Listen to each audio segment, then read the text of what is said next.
Oh, that music's kind of loud, huh? Hold on.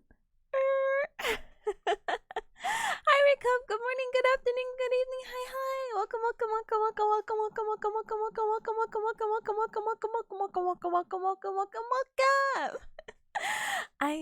I apologize in advance. 100% emoji.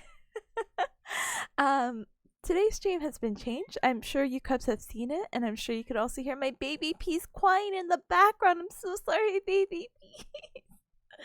Let me see if I can grab it. But today, as you may have saw on the schedule, we're supposed to be playing Hi-Fi Rush. No, today there's a schedule change announcement. Here's a schedule change. Instead of hitting the beat, because you know, Hi-Fi is a rhythm game, I'll be hitting the books because I'm studying the midterms studying midterms, yay! Okay, let me put this away. Oh, and live POV. This was actually like such a fun stress relief. Live POV, hitting the books, ouchie! And these typos are not on purpose. I was just typing. I'm like, oh my goodness, I can't type right now. But I hope every cup has been super well. Happy Friday's Eve. I again apologize for the change of schedule, but I have 2 midterms and the one I'm studying for isn't even the first one, so I'm kind of like, what am I doing? But my brain was being so nice to me, so kind to me, that I was just like, I really have to like keep the ball rolling. I took like a little baby break and everything, so I think I'm recharged, but goodness gracious, who knows. I was kind of like, do I stream? But I'm like, oh, it's kind of getting later, so if I don't stream, I won't hold myself accountable and I'll just die. So I'm like, I gotta do something, and I don't want to really cancel tomorrow's stream either because I really want to play Yakuza. I don't know how the heck it's been like an entire Friday already, or a week, I'm sorry. But I don't want to stall that one, and if I do stall it, I'd rather stall it for time rather than be like, actually, we're not doing that anymore. We're gonna be studying. Anyway, let's see how much we could get through, but let me say my hellos. Let's talk about what we'll be talking about and possibly the formatting of the stream, maybe. And then go from there. But yeah. Hi, Sam. Hi. Welcome. Tipapag. Hola, oh no, my headphones are still not working. Permiso. Hola, mi amigo. ¿Cómo estás? Yo trabaja un español un poquito. Mi español así, pero es bien. I've been working very little on my Spanish since the last post I made about Spanish, so I wanted you to hear my beautiful congregations and beautiful other language speaking. One day when I do a study stream, maybe it'll be in between semesters, maybe I'll work on language. But yeah. Welcome. Hi, Rintazo. Hi. Welcome. Hello. Welcome. Hi, Zainazo. Hi. Welcome. Berk. Hi. ZZZ. Where have you been? Long time no see. I hope everything's been super well for you. Welcome. Hi, Carrie as well. Hi. Welcome. And hi there. Hi. Time for more education? Yes, it is super time for education. Always time for education. Always time to learn something new. And the thing I learned new about you is that you go through people's garages, but that's a whole nother conversation. Hi, Sunny. Hi. I can't wait to stare at you in a minute. You're like a, what do you call it? Time traveler? No, that's not the right word. People who guessed correctly. I think I started like a minute after, right? Right. Definitely not influenced in time. Welcome. Hi, Mr. Granzo. Hi, welcome. Good vibes, folk. Good vibes. Welcome to the peaceful corner of the internet. I've scavenged the internet just to find this one corner, the one of many corners, and I'm just like, yep. Here we go. But thank you for the headbats. Even though they do not exist right now, I feel them. I wonder if the website went down. Let's see. I used this thing called Trigger Fire. Sorry, not to ruin the immersion. I used this thing called Trigger Fire, so I'm kind of wonked out of why it's not working. But remember, my headpad stopped working one time too. Like when my headpads returned from the war was probably like a 2 years ago thing. I feel so bad that they went back to the war. No, it doesn't look like the website's down. So, and it didn't get fixed. Okay, we'll figure it out. I promise. I Pinky Bear promise you, Cubs. Okay? No, my immersion. No. Oh my goodness. I've been robbed of headpad. I'm so sorry. I'm so sorry. Anytime there's a headpad, I'll just do this.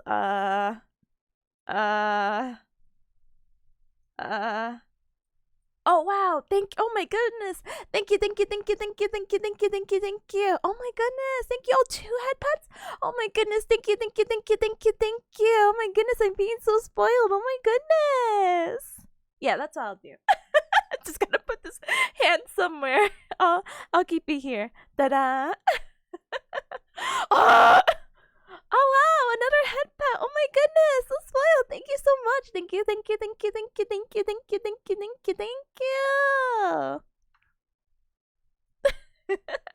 Anyway, so today's topic of focus is going to be neuroscience, which is like Tippa. That's never changed. I'm like, no, I promise. The last thing I was studying was not neuroscience. But for this stream in particular, we're gonna be focusing on this thing called like ascending pathways and descending pathways, and basically how does our brain process information such as sensory, or how do we decide, hey, I want to move now. So hopefully I can talk about some of the notes that I have right now, but they're not the greatest, to be honest. Not the greatest, so I was kind of hoping to do a little bit of focus or pomodoro at the moment and see how much I can get done, and then I could politely regurgitate the information to you, Cubs, you know?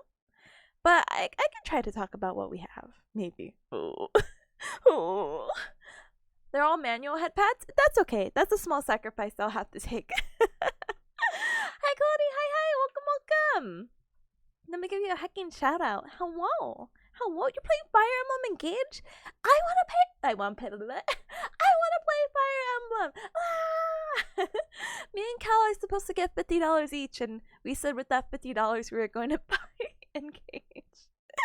I'm sure Cal has moved on from that, and I'm just here. The game is hard right now?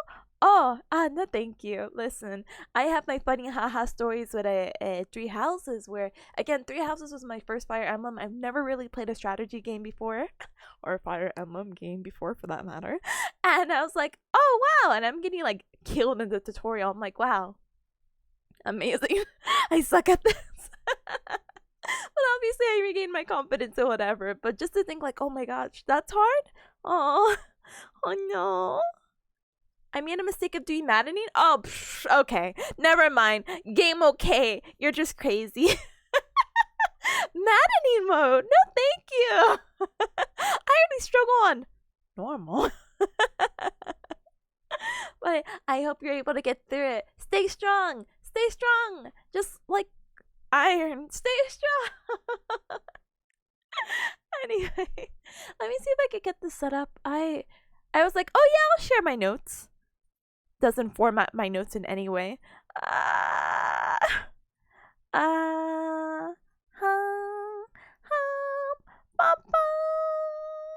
Bum. I guess we could talk about a few things and then I could start Pomodoro, okay? So we'll do a really quick review of what I'm learning and then we'll go focus, okay? Okay. Let me take this timer off before someone's like, excuse me? And I'll be like, yeah. Where's a good place to share it? Let's see. So I really wasn't prepared to share, as you can tell. Let's see.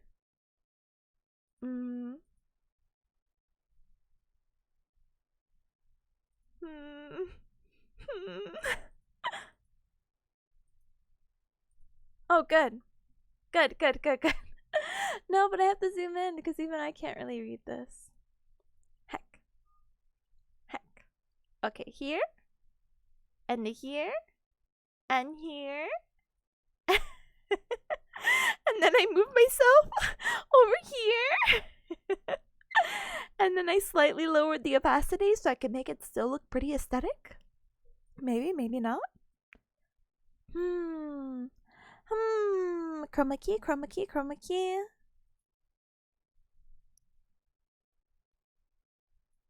Alright, we're in business. I guess are we in business?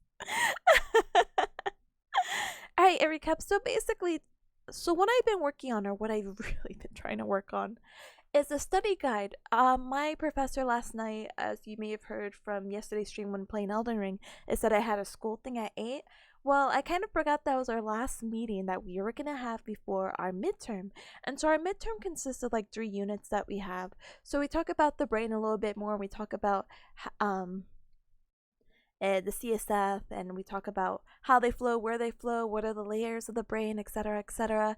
And then we go into the ascending pathways and descending. So ascending pathways, when we talk about it a little bit more, and I will regurgitate that information, thankfully, that information is going to be for, how do you say it? Sensory. So if we feel something soft, our brain, it goes through this whole like cool function. It's like, oh, this is soft, and I registered it in my brain, or this is hard, or oh, this is sharp, or oh, this and that.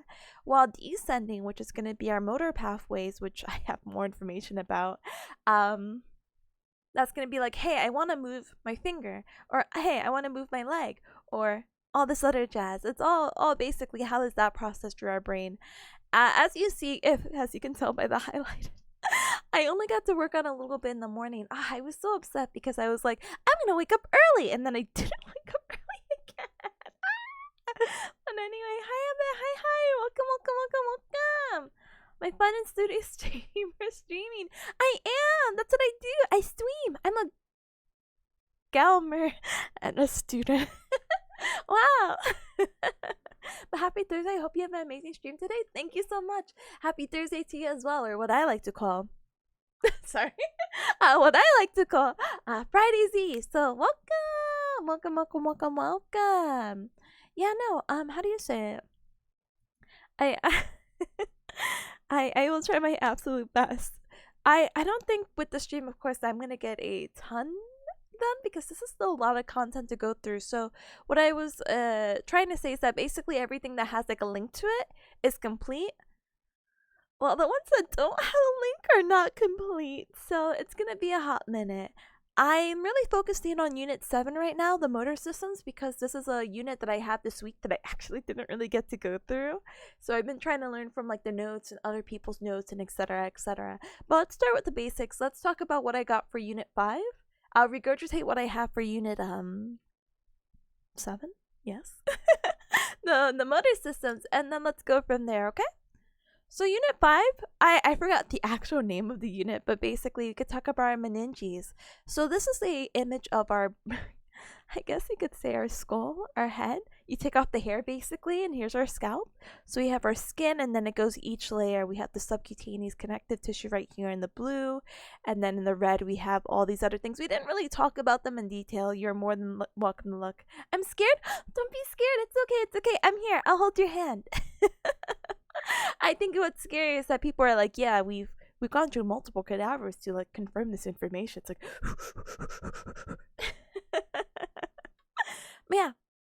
So here's our scalp, and then we go deeper, and then we have our skull, of course, and then we go through the layers of what we have for our meninges. And our meninges are 3 layers. They're gonna be they're each gonna have their different functions, which we'll talk a little bit about later. But they go in the order of dura matter, which is further divided into, oh sorry, my mouse. Oh no, I shouldn't have said this. Peristeel? Peristeel? Peristeel? I don't know. A layer and a meningeal layer. From there, then we go into our arachnoid matter, which is somewhere here. And then we have our pia matter, which is going to be right here. And the pia matter is like very tightly bound. Like even if you see it, it's just yeah, it's not something you can easily dissect. In between, we'll talk about the spaces that we have. So above the dural matter, we'll have the epidural space. We have the subdural space. So epi means above, so this is above the dural matter. While sub means below, so we have subdural matter, or subdural space. And then we have a subarachnoid space, which is going to be below the arachnoid matter. So the purpose of the meninges that we have in our brain, again, or why I'm talking about these layers in general, is that they basically provide a protection and provide structural support for both the brain, the spinal cord, and contain CSF fluid. CSF fluid we'll talk a little about later when I actually have more notes on it. go man!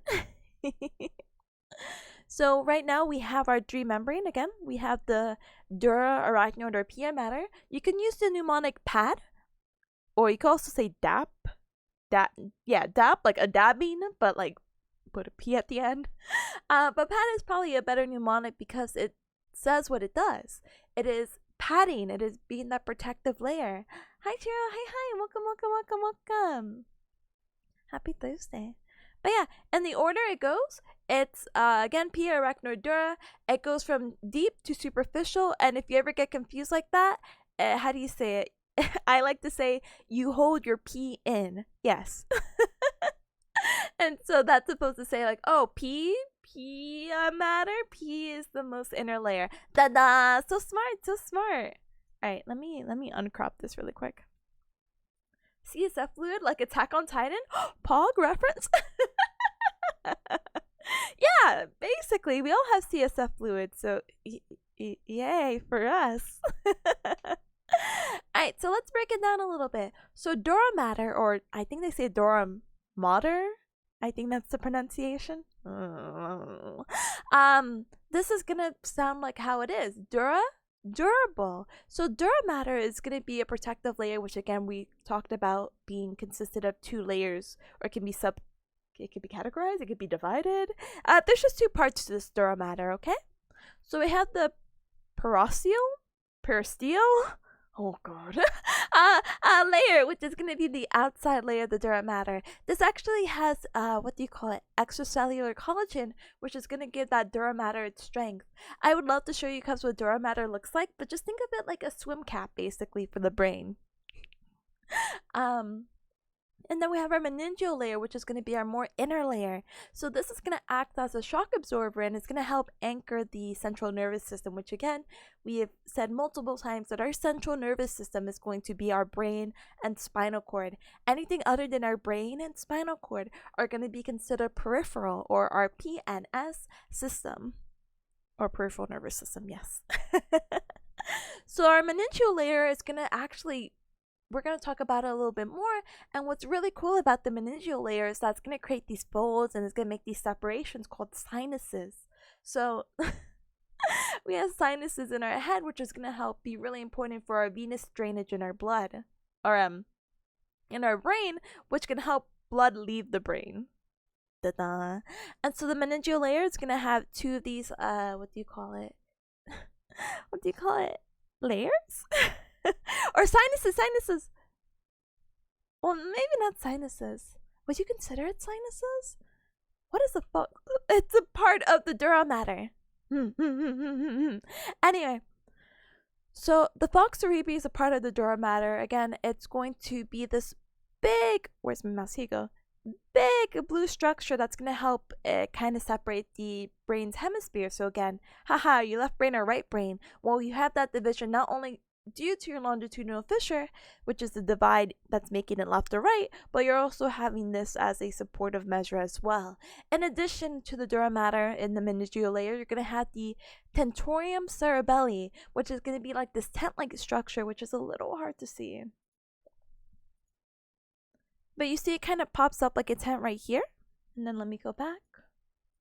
And that's going to help divide the cerebellum, or cerebrum, from your cerebellum. And if I see a picture of the brain, I'll further emphasize that and be like, oh, remember these things that we talked about? Yes, whatever's that tent thing is going to be right above here. But basically, again, this is going to help with that separation.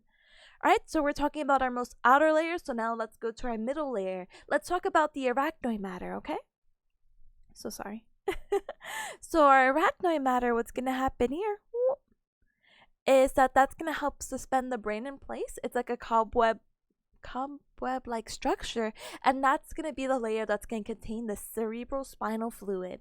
And then our last layer, the most inner layer, is going to be our pia matter. So this is really important because the pia matter is going to act as an additional barrier, and it's also going to help with the secretion and containment of the cerebral spinal fluid. Also understand that our blood vessels are going to be held by the pia matter, and we also have these things called dentate ligaments, which help anchor the spinal cord to the dura mater. I came here to save the books from Tipanya's big meaty hands. Oh no! Let me hit the books! Let me hit them! Hi, Garlindo. Hi. Welcome. If it helps, I haven't even been using the books, so it doesn't matter. This is my own book that I'm making, my so far 25-page study guide. Wow, amazing. Anyway, oh, actually, one moment.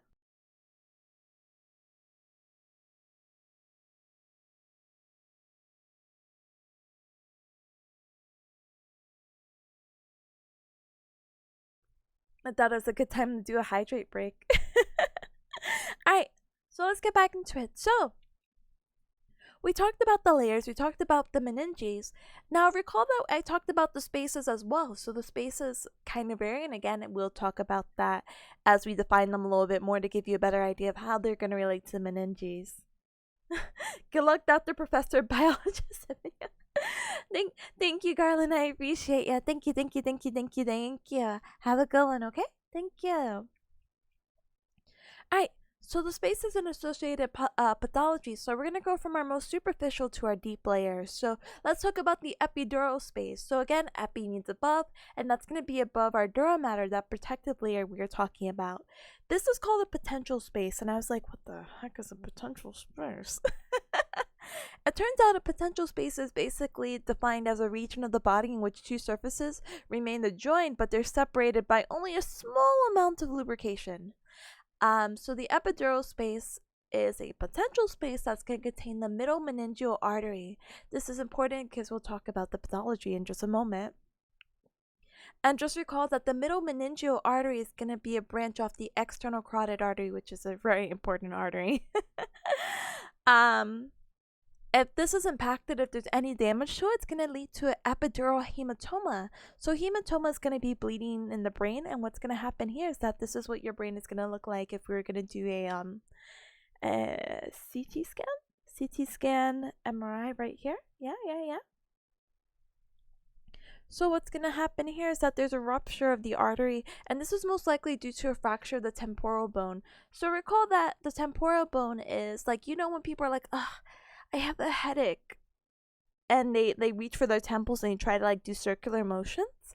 Well, that area of your temples, quotation marks, is where your temporal bone is. And what happens is that if you have a fracture, something happens, an accident, I don't know what happens, I don't know how you heard that, but in case you do, you risk again rupturing that middle meningeal artery, and what's going to happen there is that you're going to end up with this epidural hematoma. So what's going to happen is that the hemorrhage is going to peel the dura away. So look, this is what our brain is supposed to look like, and it's supposed to be a pretty symmetrical view. But look at this, it's peeling away and it's compressing, and to be honest, at first, as serious as it is fracturing your whole temporal bone, and this may be happening, the epidural hematoma, the patient may initially be asymptomatic. So they're not showing any signs or anything like that, but what's actually happening within the next few hours or immediately after the injury is that you're going to have increased intracranial pressure, ICP, due to that compression. You're going to have a herniation, and this may lead to death. Hi, Biggie. Hi. Welcome. I hope you hit the books well. I will. Let me give you a shout out. Too much blood in the brain, bad? Ray bad. Ray bad. Would not recommend getting too much blood in the brain. Just get the enough to survive and live. Welcome. Yeah, midterms are stressing me the heck out. So I'm just like, I am so sorry. If I don't study for like 12 hours a day and burn myself out to make sure that I'm ready for next week, I'm not going to feel prepared. Anyway, but if blood give oxygen, then oxygen and bread equals better, smarter. Oh, you're right. Let me start hyperventilating real quick. More smarters, more smarters, more smarter. Sorry, I'm like slightly slurring my speech.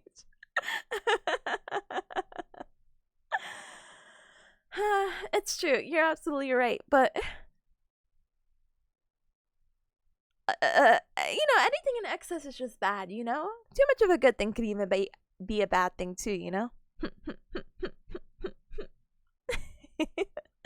Anyway, let's talk about the subdural space now. So the subdural space, we just talked about the epidural, which is above the dural. So subdural, sub meaning below, is going to be below our dura mater. This is also going to be a potential space. And unlike the epidural, which we had talked about containing the middle meningeal artery, this is just going to contain general bridging veins, which is going to cross the subdural space and then drain into the dural venous sinus. And the dural sinuses are just large venous channels that drain blood into the sigmoid sinus to enter the internal jugular vein. Yep. I don't have pictures of the sigmoid sinus, so I apologize. But just know that similar to the epidural, basically, you may end up with another type of hematoma if there was any damage or rupturing of the bridging vein. So let's talk about that. So subdermal hematoma, what happens is that there's going to be a rupture of the bridging veins because it's susceptible to shearing forces. So what the heck is a shearing force? Put your hands together. Freeze. No, I'm just kidding. Put your hands together. Oh my gosh, I can't be a weeb. I'm like, itadakimasu. Anyway. And then you rub your hands together. That's what we consider shearing. And so what happened is that this potential space, the subdural, is going to be prone to this kind of shearing, which may rupture the bridging veins. And what's going to happen with that is that you're going to have this crescent-shaped hematoma. Hi, Porble. Hi. Welcome. So we can see here the crescent shape. That's going to be fluid or the bleeding right here in this MRI. And then, oh my goodness, all that. And so what happens with this kind of hematoma is that you're going to have two types. You either have a chronic or acute. So acute is just how it sounds, so we could get that out of the way. High impact velocity, basically. You just hit your head really fast, it damages the subdural space, bam, you end up with this hematoma. Think of maybe even like a car accident, basically, and someone hits their head really fast. Or you can have chronic, and chronic is going to be something that is, common in the elderly, because what happens is that the brain is atrophied, or atrophy means that it's basically wasting away or deteriorating. And what's going to happen is that this is something that's going to slowly build up and occur over a few weeks, and then it's going to just be that, I guess. Sorry, there was not really much notes. Long lasting? Are you referencing chronic or like the idea of chronic? Yeah. Anything in the chronic stage. I don't know if it's the same. Hold on. I don't know if it's the same like when you get injured or whatnot, but acute basically means when in like a certain range of like a, at the time of injury to 2 weeks, and then anything over a month is considered chronic. So I guess this deterioration for the elderly, when you're talking about that, is for a relatively long time, yes. Which is very unfortunate. So we talked about epidural, subdural. Now let's go to another kind of space. Let's talk about the subarachnoid space, and it's gonna be a real space. I'm a real space.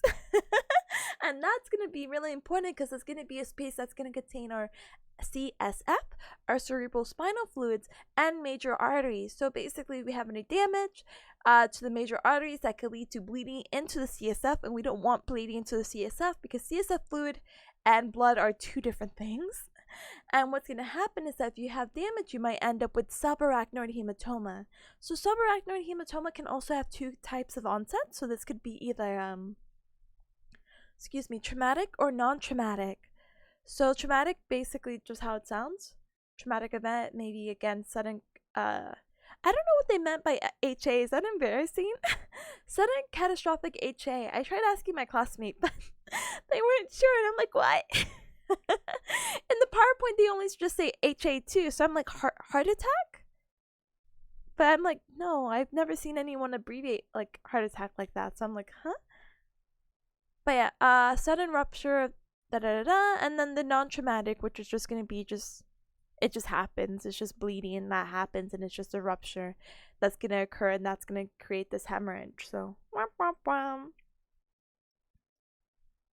sorry, I just wanted to check something. But yeah. So we had some review questions that my professor was really polite of talking to. So this is just kind of like a review of what we just talked about. So which base contains the middle meningeal artery? So that's going to be our first one that we talked about. That's going to be the epidural space.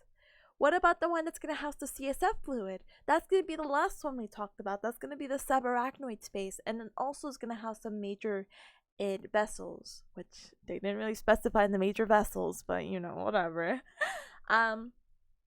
What space is more prone to shearing forces? We talked about that as well. That's going to be our subdural space, and that has the bridging veins, and that's how we're going to get the hematoma, that crescent-shaped hematoma.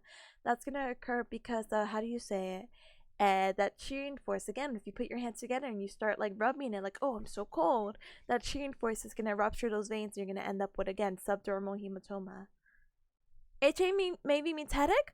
Oh, thank you. Maybe that's most likely it. I'm like, I don't know how the heart plays a role into this. Not gonna lie. Thank you. I don't want arachnoids in my brain. I'm sorry. They're good spiders. There's good spiders out there. And so what's happening with these hemorrhages? So we understand it's blood to the brain that we don't want, but what else can this lead to? So this can lead to herniations, and I'm sure you cubs have heard about herniations and a variety of factors. Please don't quote me on this one, but I think someone had told me once that they got a hemorrhage, or sorry, a herniation from pooping too hard, and I'm like, oh. So that's like my biggest weird fear now. I have not looked up like the science behind that. I'm like, you could get herniations? Is that a thing? Like, if I'm just super constipated, like what? I don't know, but I've also heard like, hey, if you're ever constipated, you could do like squats or something, and that will help. Sure, I don't know. Maybe I'm old-fashioned. I'm not old-fashioned. Okay, guys, this is TMI. I apologize in advance. But I invested a few years ago into those squatty potties. As someone who just has trouble, maybe it's just because and this is gonna be so gender, I'm so sorry. You know how they're always like, oh, girls have tummy problems? Yeah, I'm like, I always had this difficulty, and oh, I'm so sorry, this is so freaking fracking TMI, but I just think it's so funny to share. When I was younger, I guess there was just something wrong with my bowels, basically. Because my mama bearcat would be like, hey, make sure you have like a healthy diet, even though she's the one feeding me.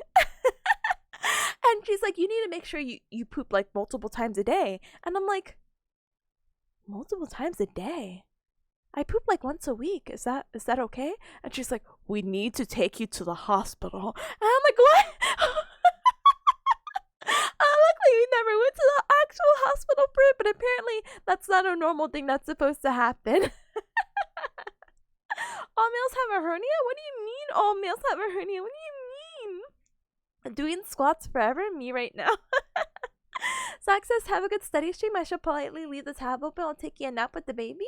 No problem. Have a good baby nap. Z. Thank you for stopping by. I hope you Z really well. And don't oversleep. Bearcat Lords is a little bit. Need more fiber? Probably a little bit. But yeah, squatty potty, really helpful, honestly. It's supposed to put you in a more natural, quotation marks, way of trying to use the restroom. And I think we talked about this before too, because where you can actually I don't know why we're still talking about this, but you can actually sell your poop. And we had talked about there's people who are willing to buy your poop. You just have to be, for some companies, you might have to be within a certain age range. I think like 35 is the oldest. You have to be like a non-smoker and all this other stuff. It's real interesting. I don't know. Portable says 3 times a day. to once in 3 days is considered healthy last time I checked. 3 times a day? I'll be living in the bathroom at that rate. What the heck? But once every 3 days. Okay, see that seems a little bit more normal. I can get behind that. Okay. Oh. I'm glad we got that out of the way. Yeah, babe. No. Here. We'll move topics. But yeah. I don't know if that's the actual thing that happens with herniations if you poop too hard, but herniations can occur. There's different types of hernias you can get, and I believe that one is classified as like an intestinal hernia. We'll look it up more later, maybe if we come across it. But for now, we're focusing on the brain, baby. That's my brain going brr. I hope you have not heard of fecal transplant. No, I haven't actually. What the heck is that? Do you care to enlighten me? I would love to hear it.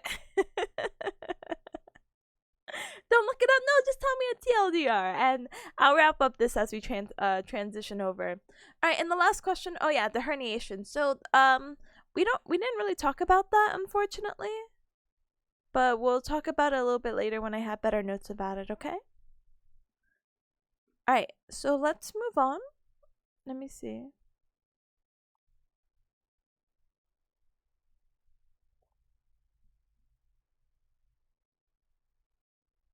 Oh, it was literally down here? I'm so sorry. I did not mean to move like that then.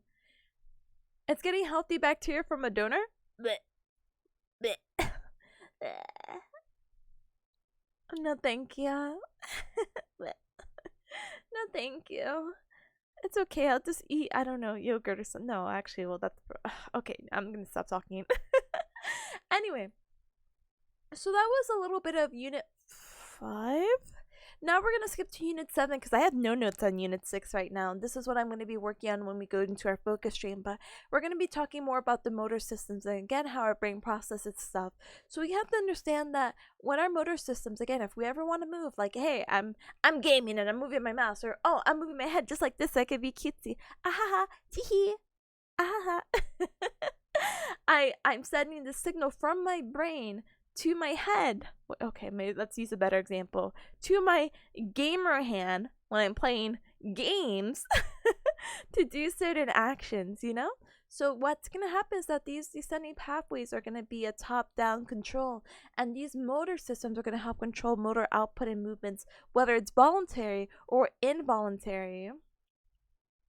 Hi, K-Dog. Hi. Welcome. Oh, yeah, I'm sorry. I'm not playing Hi-Fi Rush at the moment. Today, we're studying! Yay! Anyway, you mastered the parry? Let's go! Parry Pro! Welcome.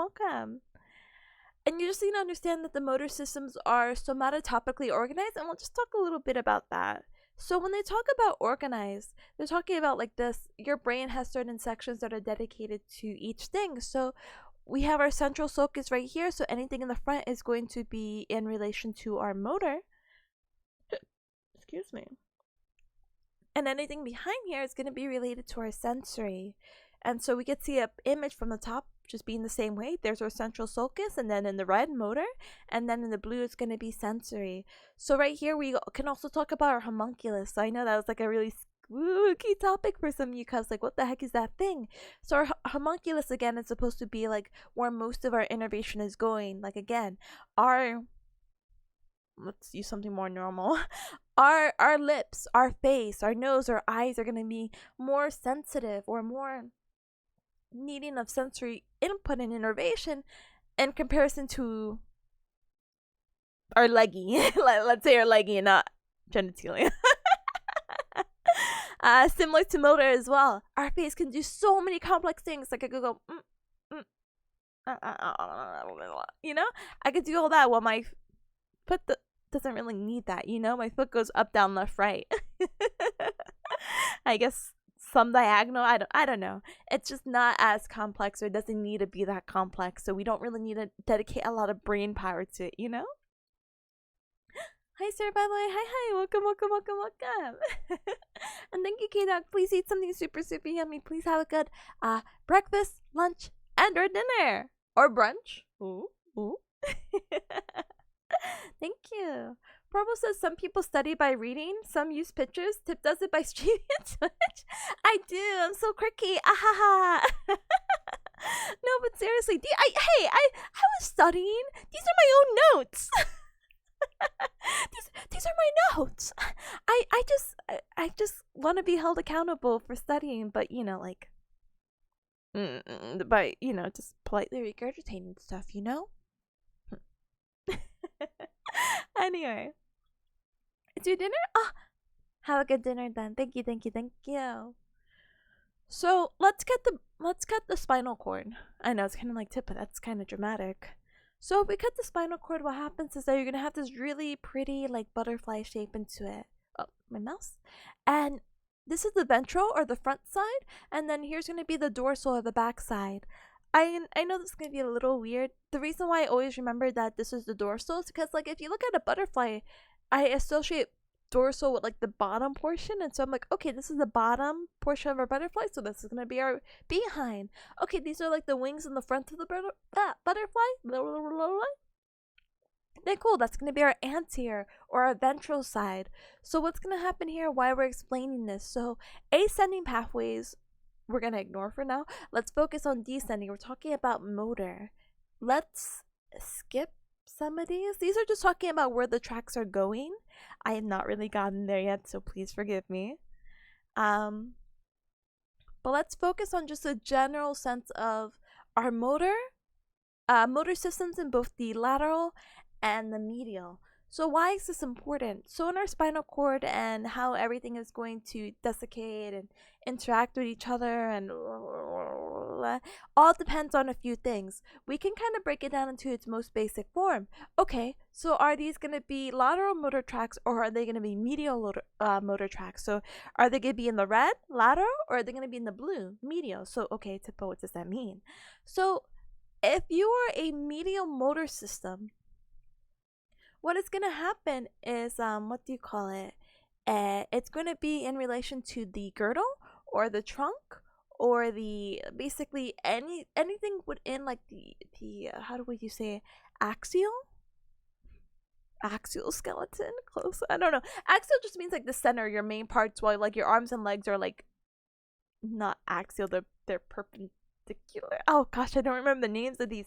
Just know that the blue or medial is going to be more your trunk, and then the red lateral motor system is going to be how do you say it, the extremities and all that jazz. So this is dealing with more skilled movement. This is going to be with the arms, the hands, the fingers, etc. And then we'll talk about Rex lamina in just a moment. But Purple says, can you try something for science? Use a sexy mommy voice for a bit. Yeah, drop me in the brain. I think even if I were to attempt that and humor you, I think I would die of cringe. I think I will die of cringe and then repress that memory and be like, oh god, what was I saying? Zane says, is Tipanya gonna scoop out our brains? No. Thankfully, we already have people who've dedicated that. Cringe is what helps you remember? Hi, Pingtron. Hi. Welcome. Hello. Alright, so the Rex lamina 9. So this is going to be kind of weird. So again, here's our spinal cord again. Here's a cut of our spinal cord. Hey, it's my favorite bearcat VTuber. That means so much. Thank you.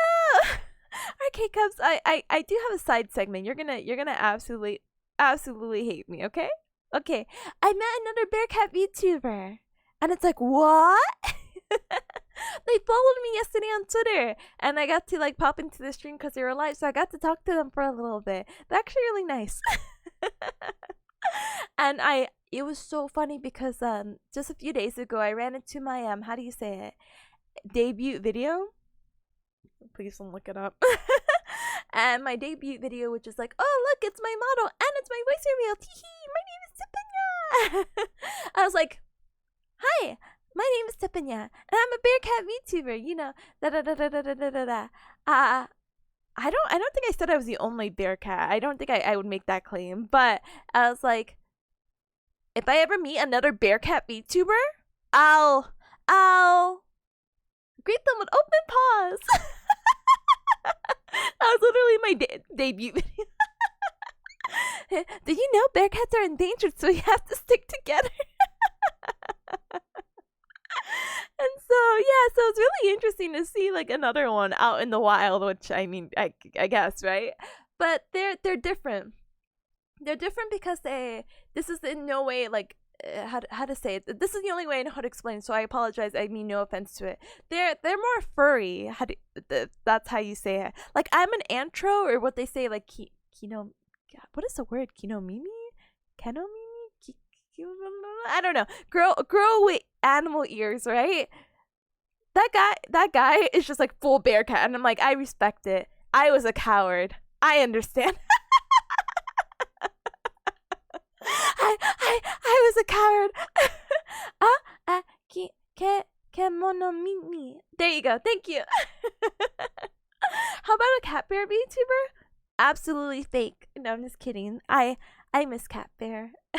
Cat Bear is like a really old reference to the first visual novel about like, oh my goodness, we want like a little plush. Oh, it's a cat bear. Hold on. Do I still have it? Yeah. Cat Bear. Cute. Have you searched yourself on YouTube? YouTube. What?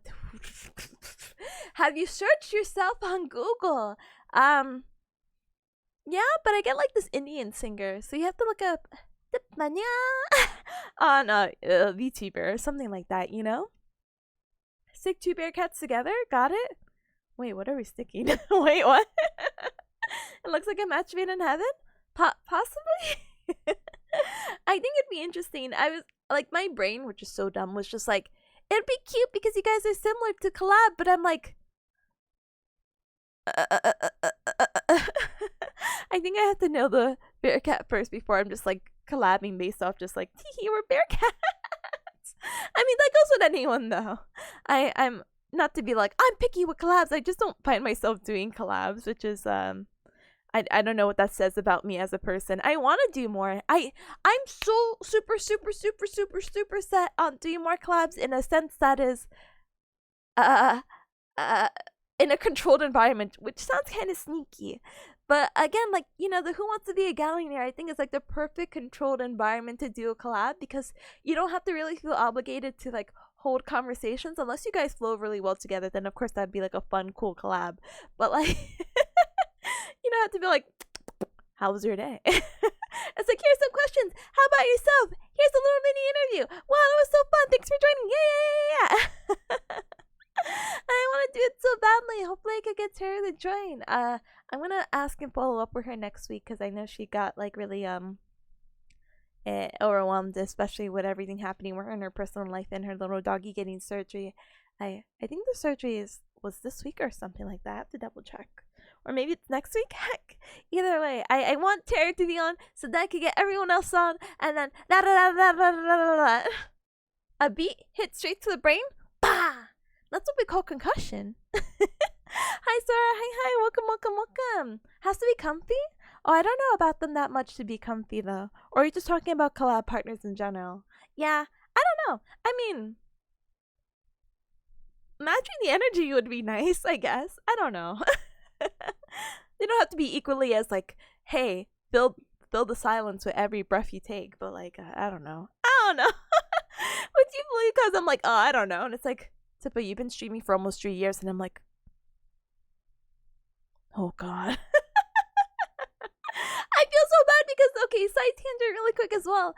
I was listening to a song, and I had made a whole like dumb Twitter comment about it, like, hey, I have the song stuck in my head again, and to get songs out of my head, I'd make like a little music video and everything. But when I looked at the time, it was like, yeah, you made this 2 years ago. And I'm like, 2 years ago? Dice. Where's the time going? Oh my goodness. Holy heck. Oh my goodness. Don't worry, I gave you a hug. Everything's gonna be okay. Oh, thank goodness. Someone can guarantee it. Someone can guarantee something. Cat Labs? Kalala Bear? What? Those are cute names. I'm like, what? The Kim says, is Nyatiko truly a controlled environment? No. But But I feel safe. I feel loved in Yarako. I feel like I can easily reach out to anyone. Then as soon as I leave Yarako, I'm like leave as in like try to reach out to other people. I'm like, like Rip is fine. Like Rip is like a guaranteed go-to, and I'm sure you guys are familiar with Rip. They are currently on vacation right now in Japan. Hacker. And they're really always fun to collab with, and they're the ones who initiated collabs. And I think I've done like so many collabs with them. And that's not a bad thing. I'm super grateful, and they've introduced me to some really cool people. Oh, what? Oh no, my rain message is behind this. No. Oh my goodness, Caps, you know what to do. Ham Smash Raiders, hacking hack. President Lunch, hi. Long time no hacking. See, let's hacking go. I'm so sorry. Oh my goodness, let me get my alert going. Let's do a redo. Let me give you a shout out. Hi. I saw your Twitter post. I saw you were doing like a quick, how do you say it? Impromptu stream. I hope that stream went super well. How? Huh? Did that just give myself a shout out? Hold.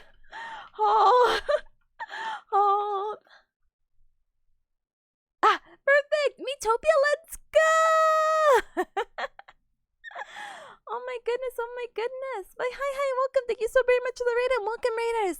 My name is Tipanya. I'm a bearcat VTuber. I do the gal and it's very nice to meet you. Right now we're doing some education. So right now I'm just politely regurgitating some of my notes, and then later we'll be doing some pomodoro sessions. So we'll basically be doing like baby mini focus sessions. So we'll be timed, and I'll be super focused. I'll still be replying in chat and everything, but we're gonna literally be vibing out, you know? But welcome. And Saturn stuff, thank you so very much for the follow. Welcome to the Cup Club. Welcome. Alright, let me politely say hi to everyone else too as well. Spogoon, hi, welcome. Nihilus, hi, welcome. Sorry, my creative name caused issues. You are absolutely a-okay. I was confused. I'm like, why is my face there? Hello? What the heck? Monty, thank you for the loves. Oh, I hope you're well. Long time no see. Absolutely, long time no see. Again, like I said, I hope you're doing super well. I hope everything is in good health, both like mental and physical, and all that good jazz. You know. Welcome. This weekend, welcome, Swogun. Thank you so very much for the follow. Welcome to the Cup Club. Welcome. I know I saw the Twitter post, but my brain is like, I don't know how long you're streaming, but feel free to hang out and lurk, or if you have to go, absolutely no worries. Just make sure to eat something super yummy. Make sure to sip some water, because water pretty nice. Last and banana, hi, welcome. I failed to copy the raid message. No problem. You're still welcome here. And speaking of welcomes as well, Rune says redeem the gao nya, which is the sound of a bearcat. So, Cubs, you know what to do. So, for the Cubs who are not familiar and all the raiders coming in, welcome, like I said. So, gao nya. It's the sound of a bearcat. Gao being like a bear roar. Rah! And nya being like a cat. Yeah. My voice is dying. So on the count of 3, let's go gal nya together. And if I absolutely sound like a smoker, I'm sorry in advance. Alright? 1, 2, scooby-doo-doo-doo-doo. Gal nya. And that's the sound of a bearcat. Gal nya. Dice. Welcome. Lodge, hi, welcome as well. Bearcat hugs here. Welcome. But yes, as K-Duck says, we are looking at brains. So if you're curious to what we're studying today, before we go into our Pomodoro focus sessions, we are learning about neuroscience. What specifically right now we're just talking about like how tell brain to move, how brain tell us to move. What happened? Hi Alex, by the way, hi. Neurons activation? Neurons activated. Cute bearcat on screen? Neuron activate. You're the sweetest. Thank you. I hope everything's going well for you and that your future projects go well. Thank you. I appreciate it. I will take all that luck. I will and hold it deep within me. I have 2 exams next week, so I am panicking.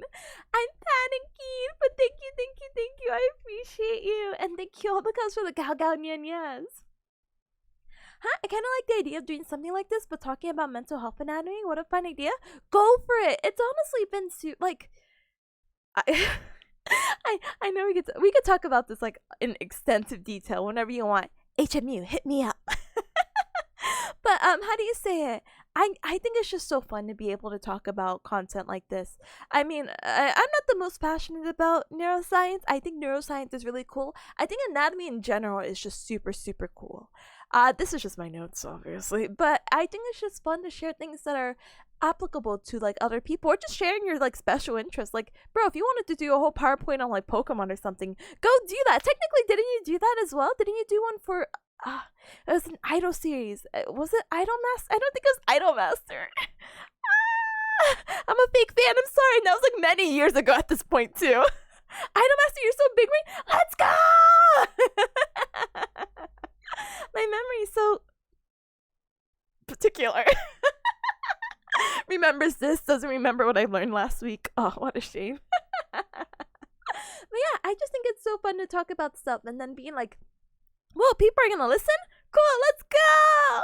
I thought at first this was just like a really fun way to combine both like streaming and like my studies, but it ended up being a little bit more, so I'm really grateful for like all the support and being able to be like, yay, I'm talking, yay, here's my audience, yay! I basically have like a little full classroom right here, and we're not going above the fire safety numbers. Let's go! Go ree! What the ree? The sounds of a guinea pig cat? Pew pew pui pui pui pui pui pui. Yeah, yeah. Oh no. Tip is the smartest bear cat I know. I better be the only bear. No, I'm just kidding. I'm just kidding. We just talked about having other bear cats and how we're endangered and how we have to stick together. This is all a joke. Anyway, you're gonna knock the midterms out of the parks. You got this. Oh, I hope. I still have another thing that I have to study for, but this takes priority because my brain is like, go do it. Fish memory, just a little bit. Did you say teaching is the best way to review? Yes. Other than like being like this, that, I'm just like, oh, here, yay, yay! I get to talk about it and try to explain it to people who may not have like obviously the basis of it. I try to explain it the easiest way as possible, but the coolest thing about anatomy is that we all have it, so it's kind of like, even if you don't get it, it's kind of like, hey, that's a cross-section image of your spinal cord, and it's like, whoa, my spinal cord, if they cut it in half, looks like that? Creepy! But no, it's totally true. So hopefully, so right now, I'm going through whatever I can in the study guide. I'll try to politely, speed rush it, I guess. Speed run it, maybe a little bit, and then we'll go into our focus sessions in just a bit, okay? Hi, Marshall. Hi. Tips, why did you cut my spine in half? For demonstration purposes? Duh. Hi, Marshall. Hi. Teaching people. This is the brain. Class finished. No, unfortunately, the brain is so complex. Kind of stinky, honestly, if you ask me, but it truly is what it is. Don't talk to me unless we're in an intermediate zone. Oh my goodness. You know what's really unfortunate about this one is what? Is that we don't I can't even get to the intermediate zone because all this is just to say, hey, we need to only talk about zone 9, and my dumb brain is trying to read Roman numerals. Thankfully it's in order, and bam, we're only talking about these 2 areas, which we'll just talk about a little bit more later. But I gotta head off to get ready for work. Oh no, you have work. Oh no. But I hope you and everyone has a wonderful stream. Absolutely no hacking problems. Thank you so very much for stopping by. Thank you for the raid. I have a good day at work. I'll see you later. Have a good one. Enjoy the rest of your evening. Thank you.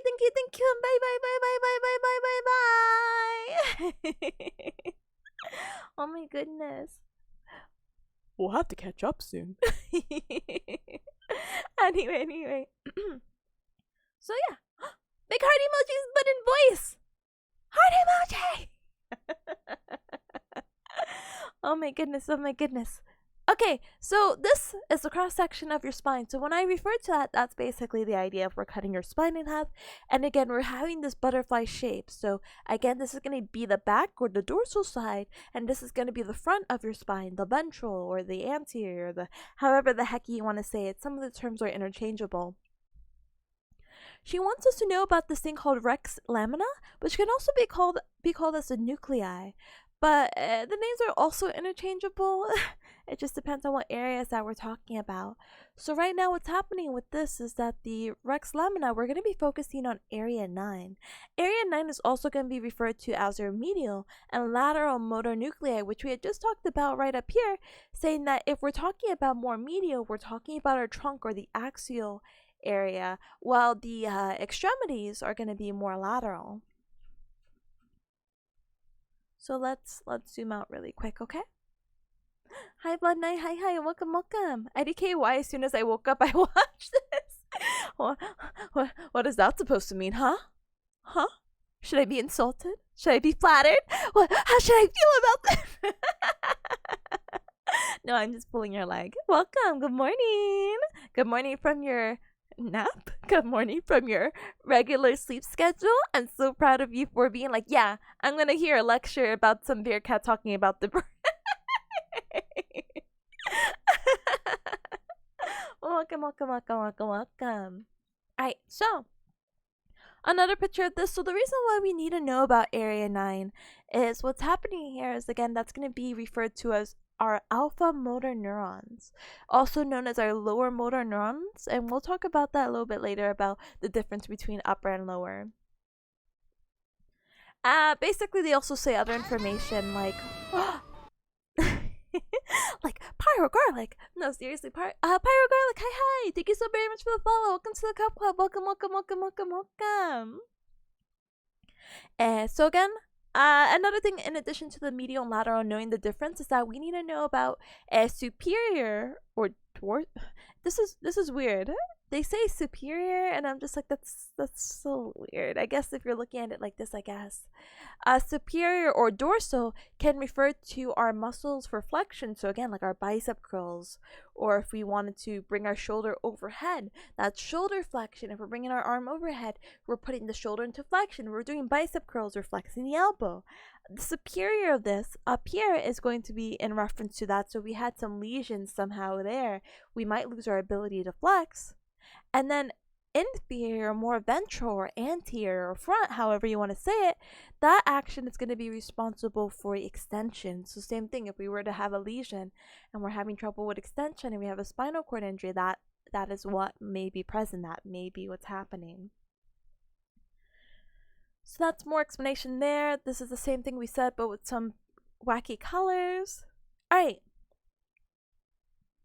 so let's talk about the difference between upper motor neurons and lower motor neurons. So, excuse me. So what's happening with this is that both motor neurons are going to be responsible for the motor output and strength. However, both of these are going to be presenting differently depending on what might be impaired. So another difference, other than how they're going to show if they're impaired, is that the upper motor neuron lesion is going to be located in the central nervous system. So again, our brain and spinal cord, and recall that anything else that's not our brain and spinal cord is going to be our peripheral nervous system, the PNS. Huh? Ayo Tip, good luck on your studying today. Thank you. Thank you. Hi Study Pause.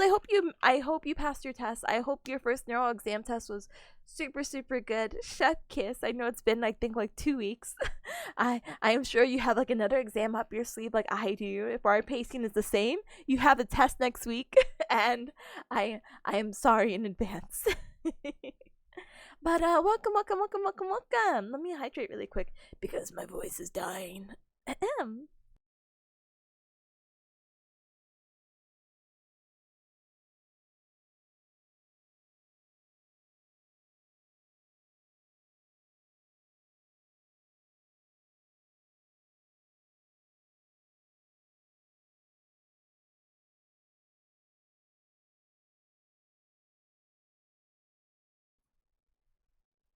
My next big exam is Friday, so I'm in cram mode. Let's go!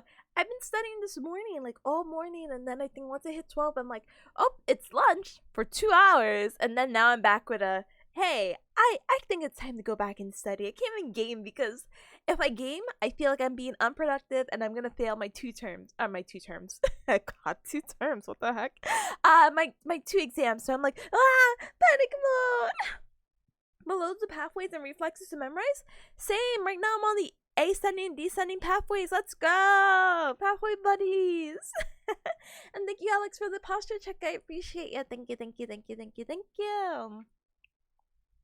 And yeah, no problem about the shadow, no problem. Alright, so let's get into it. So the difference between the upper and lower motor neuron lesions, again, how they're going to be presenting is different. So if you had an upper motor neuron lesion, what's going to happen is that you're going to have symptoms of the hypersore, and not like hyper like you gave a kid candy, but I guess you can make that comparison. But you're gonna have hyperreflexia and hypertonicity. So hyperreflexia, a good example of this is, you know, like the very cartoonish reflex that people can do when they hit your knee and you kick up your knee and you're like, whoa, I didn't mean to do that. Well, yeah, because it's your reflex. It kind of just does that when it gets hit in that certain area. What happens with that is that there's a normal response with that, so you just kick up your leg. But for hyperreflexia, it's a very exaggerated, like, yeah, you're gonna have that motion still happening, but super exaggerated. Like you probably kick your leg straight up really fast, exaggerating. I wish I could find a video. Let me see, or maybe a picture. Let's see. I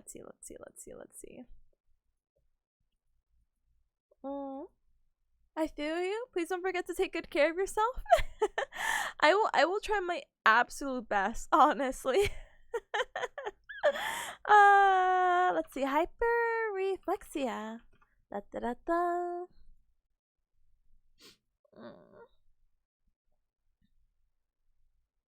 I guess you can't really find an image because it is a movement. It should be video. I'm too lazy. Woohoo! Woohoo! Just kidding.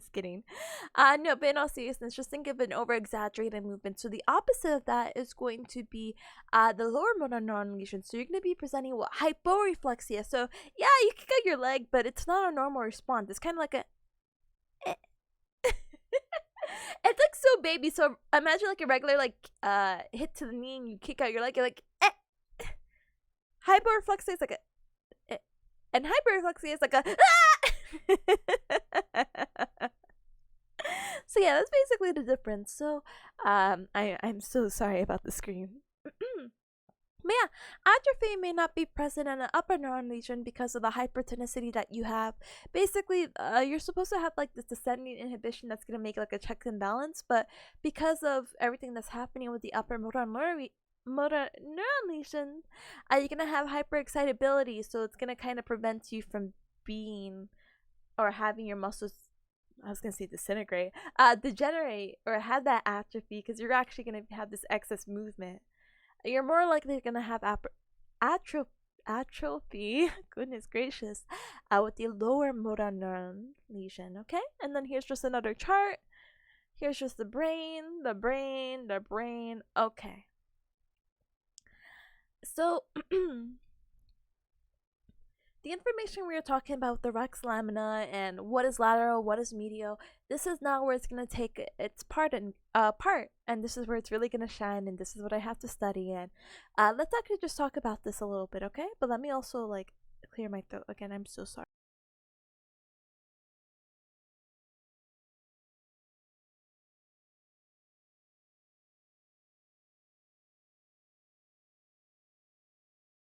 Okay. So let's focus on the lateral motor system. So again, our lateral is going to not refer to our axial skeleton. It's going to refer to our distal extremities. So again, our hands, our arms, our fingers, our legs, our feet, etc. So these distal limb musculatures is going to be more lateral, and we can also associate the lateral with more of our flexors. Because if you do look at the spine, they are a little more superior. So what happens is that the lateral motor system is going to have two types of descending pathways. So it can either be within the lateral cortical spinal tract or it could be in the rubral spinal tract. And so we could talk about its site of origins, the site of decussation, the level of termination, and how this is going to function, okay? Sorry to ask, are you a medical student? Not medical, unfortunately. Rehab, I guess? But yeah, I'm a graduate student trying to study neuroscience. But no, don't ever be sorry to ask any questions. Unless it's a weenie question, like, I don't know, can I see your feet or something? I don't know. And I'll be like, that's a dumb question. You'll have to save up 1,000,000 channel points to see Tipanya. But no worries, no worries. I am, what do you call it? Sorry, not to throw the command in here, but I guess I will. I just like doing this kind of stuff because I'm like, oh cool, it helps me learn if I could kind of like talk about or explain the information. So yeah, welcome to the Cup Club chat and welcome to the study stream. Alright. So the site of origin for the lateral cortical spinal is going to be our primary motor cortex. So remember we were talking about the brain and that central sulcus, and anything in the front is motor and anything behind is going to be sensory. So we're talking about the area in the front. So that's going to be the primary motor cortex, or also known as Brodmann's area 4. And this is also going to have a site of origin in other frontal and parietal areas as well. Thank you, Pyro. Thank you, thank you, thank you. I appreciate you. Thank you so much. Thank you, thank you. The site of desiccation, we'll talk about this a little bit more in images, but we are gonna have like pyramidal. Excuse me, pyramidal. I don't know. Triangle, but 3D. Discussion. Oh, I thought I fixed this. Decussation. Oh my goodness, I'm so sorry. My body is digesting. I did eat before the stream. So we're going to have that. And it's also going to decussate. By the way, decussation sounds like a weird word. It just means splitting. So it's going to split at the pyramidal, and at the cervical medullary junction. Where it's going to terminate, though, it's going to be the entire spinal cord. It's going to terminate at each level at like the cervical segment, the thoracic segment, the lumbar segment, and the sacral segment. And then for function, what happens is that the lateral cortical spinal tract is important because it helps us move our contralateral limb. What does that mean? So what it means is that if we wanted to move our left arm, it is our right side of the brain that's being activated to move anything on our left side. Well, anything that we want to move on the right, like I want to raise my right hand up, that is all going to be going through the descending pathway on my left side. But why is it contralateral? Why does it have to be the opposite side? It's because it decussates. So what happens is that we can kind of see this image right here. Let's say this is BA4, or the primary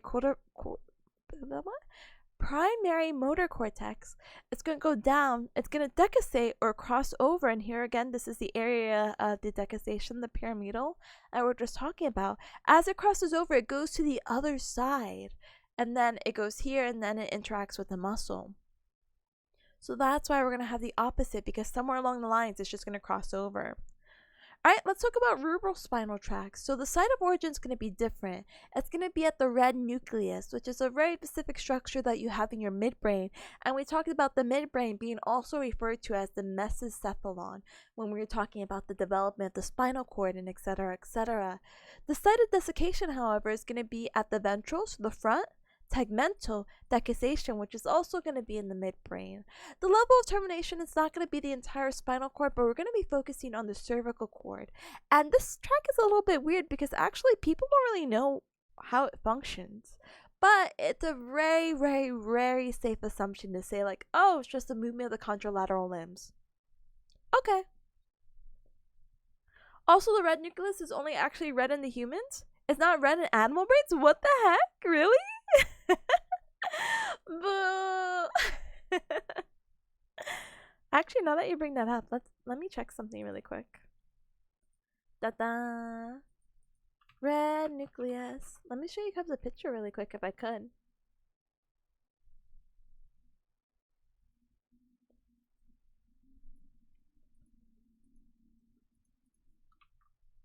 Da-da.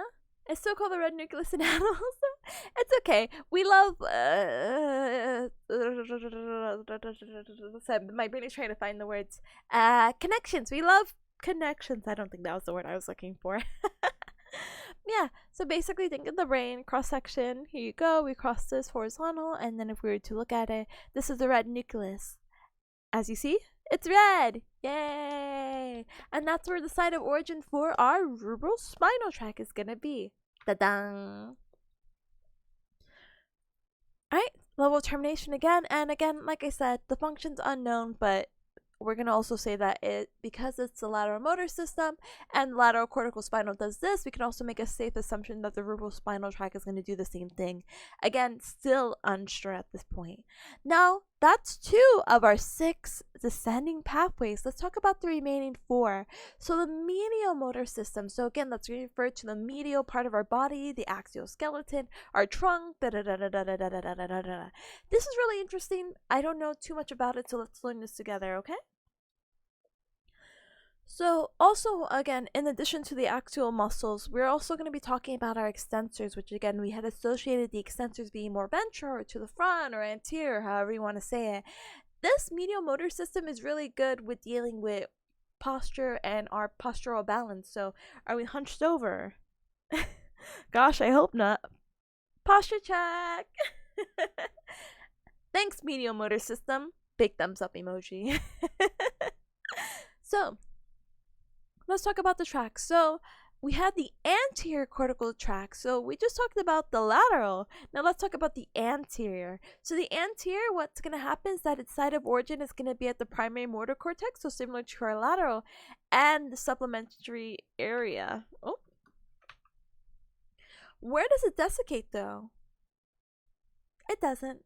It doesn't decussate. It doesn't split off anywhere. Weird, right?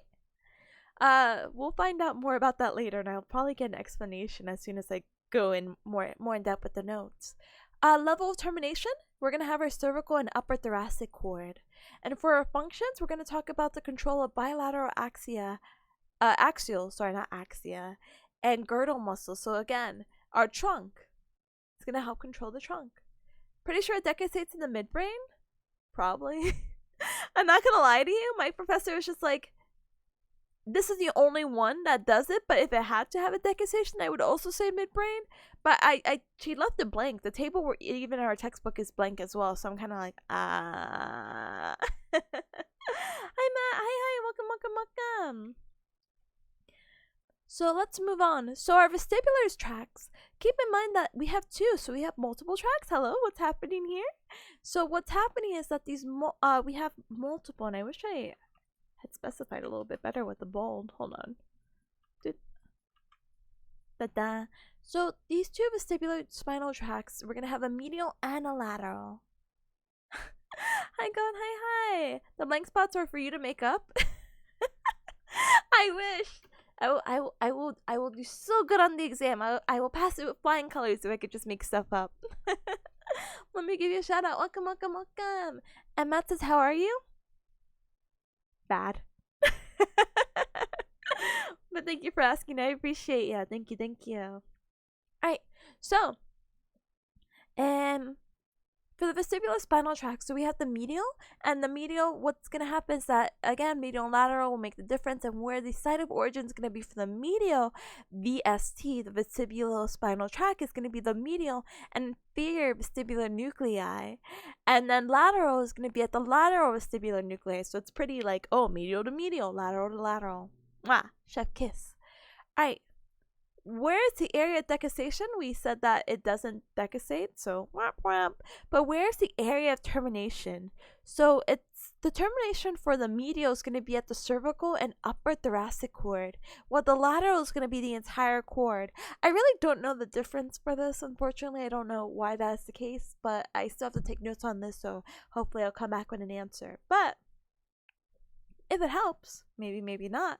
The function for the medial is going to be for positioning the head and neck. So again, my head here.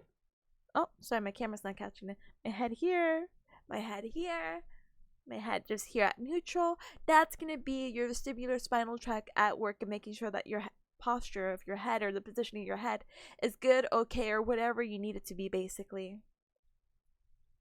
Cheers, I drink to that. It's gonna be A-okay by what? March 14th though, right? Yeah. And no problem, kind. Absolutely no problem, kind. It is the bare minimum. Do not even worry. The bearcat minimum. Anyway, while the lateral, which I guess can make a sense, you could kind of associate it like, okay, if the lateral is going to terminate through the entire spinal cord, the function of it is going to be dealing with the entire body when it comes to balance. The bare minimum is human butt load. What? Anyway, let's talk about the reticular spinal tract. So same thing here. We have two, but we don't really specify medial or lateral, two categories. Just know that the site of origin is going to be at the pontine and medullary. I don't know. I can't say these words at the moment. Medullary reticular formation. It doesn't decussate, so it doesn't split. It terminates through the entire cord, similar to our lateral vestibular spinal tract and lateral anterior cortical spinal tract. And what's going to happen with the reticular spinal tract is that this is going to help with our autonomic posture and gait related movements. So again, when we need to adjust our like, oh no, we're falling, or hey, I feel like I'm not as stable, that just automatically adjusts. And then lastly, our last descending pathway that we'll talk about is the tectospinal tract, which is going to have a site of origin and the superior colliculus. It's going to decussate, so it's the only one of our medial, let me go up here. Whoops. One of our only medial motor systems that are going to decussate at the dorsal tegmental decussation. I don't know why I keep spelling discussion. Or maybe this is autocorrect. Heck. In the brain. The areas that's going to terminate, it's at the cervical cord, and then this tectospinal is going to help with coordination of the head and eye movement, but the function is still similar to the cerebrospinal, uncertain in humans. So I guess that's the application of, oh, but it's certain in animals, so anyway. So we go more in depth with each of these, and that's pretty much where I ended up with my notes. So oh, let's actually talk about this though really quick. Hold on. Let's talk about the spinal cord. Yeah? Yeah, we'll talk about the blood supply and then we can wrap up there, okay? Pontine? Dang, didn't know we had a dish of french fries and cheese curds in us. Gosh, I hope so. Imagine having infinite poutine. Hi, Sarah, hi. Is that the renowned study streamer Tipanya? Yes, this is my niche.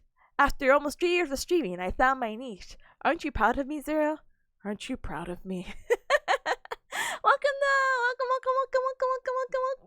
Welcome! Oh, wait, Zero, did you run your panel? Zero, I meant to talk to you about this. It wasn't Katsucon like last week? I'm doxing. I'm sorry, my headphones don't work, by the way. I'm sorry. You're good? Oh, good. If you ran your panels, good job. If you didn't run your panels, don't worry. I haven't ran my panels. But I'm not going to dox myself. Don't get me started on my panels. I've never watched other streamers inspect spines in a way, so it's definitely your niche. Teehee. Huh? I didn't get any panels accepted for Katsucon, but I was able to hire to run panels for a small con at the University of Baltimore. Let's go! Be careful of university cons. Okay, you and me, Zero. So now we're talking about conventions and panelists and whatnot. So I recently tried to run an event for or help a university run an event. And I don't know, they're just all babies. And they're just like, this seems plausible. And I'm like, did you even think about that? Like a step further? I feel so bad because I did used to work with the university. How to explain it? It's because, it's an anime club. And the anime club people cycle out. So the first people I worked with were like fine and dandy. And the second people, I'm like, you're a little too ambitious. Be a little more realistic. But yeah, Alex, absolutely no worries. Thank you for stopping by. I appreciate you. Have a good one, okay? Thank you. Zero says, I had friends that went to this one before and they had good things to say about it. Okay, good. Good. We're running up for this con, no problem. Yeah, basically. Landlocked Bearcat Mountain. Don't worry. I've been going to cons long enough to know the bad ones. Let's go!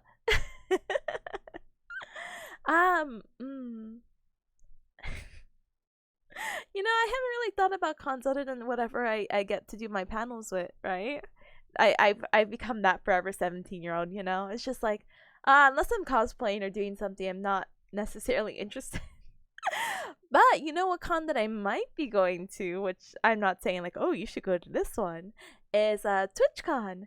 Teru and the rest of Yanako are trying to get like artist alley tables, and they're trying to hire me as their table person. So I'm like, is this what they call the poster girl? I stick out my leggy. I'm like, please buy Teru's artwork. Not my artwork, by the way. Please and thank you. And it may be really cute if they get approved, and maybe if I don't have school that weekend, that we can do like a little Nyataka meetup. That's like my dream right now. My group getting paid 500 smackaroos to do panels? You're getting paid to do panels? Well, I'm actually getting paid. Let's not talk about it anymore. I quit.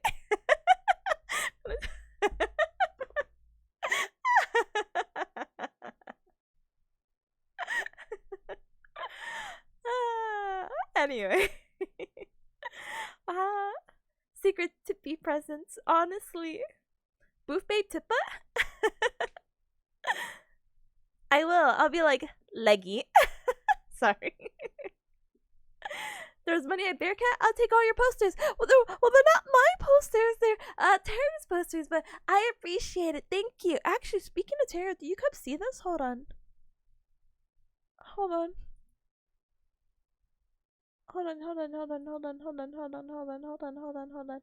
Let me. Do you see Tara's new artwork, by the way? Let me go on the Twitter. Teru Pancake. Her new avatar and like everything is just okay. First of all, I'm linking it so you can go like it. But I'm also going to be showing it right here because it's just so sorry, blood supply. This is more important. No, my blood supply. Hold on. This. Look how beautiful that is. It's so cute. I just love how soft she looks, and oh my goodness. I'm like, I want this on a shirt, but I didn't want to say that because apparently there's bots that are like, if you say I want that on a shirt, they'll come out of nowhere, and I just didn't feel like that. Love the eyebrows on the dog, right? big bean fan. Big bean eyebrow fan. Wow. We need tip-along plushes, millions in seconds. Oh, Cubs, I didn't get to tell you this. So, remember when I had a phase? This is not a phase, this is real, mom. But, how do you say it? I really wanted like a Fumo plush of myself. So, someone actually opened up commissions. And they're like, yeah. And I've been waiting for this person to open up too. I'm like, I want a Tippa plush. Obviously not marketable plush should be sold to millions, unfortunately, but you know, I'll take the small sacrifice. But I was asking them if they would be able to do it during a certain time span, like April. And they said they might not be able to do it, so I'm like, my dreams are broken. My heart is broken. I just want a Tippa plush. It could be Tippalong, it could be whoever. I don't hecking mind or care. I just wanted a cute plush because I'm trying to plan something, and if it goes super well, I just again think it'd be really cute to take photos. Hi. But yeah. It's rare, but we have established a good names for ourselves. Zero, when I retire from VTubing and I don't care about doxing myself, let's work together. Let's become business partners. Fellow business partner to fellow business partner. You know, it's actually really sad because the panels that I'm actually running might end soon, so that's actually I actually got a little sad about it. The person I'm running it with is not as enthusiastic about running them anymore. But we also have been doing it for a few weeks, so I'm few weeks from that.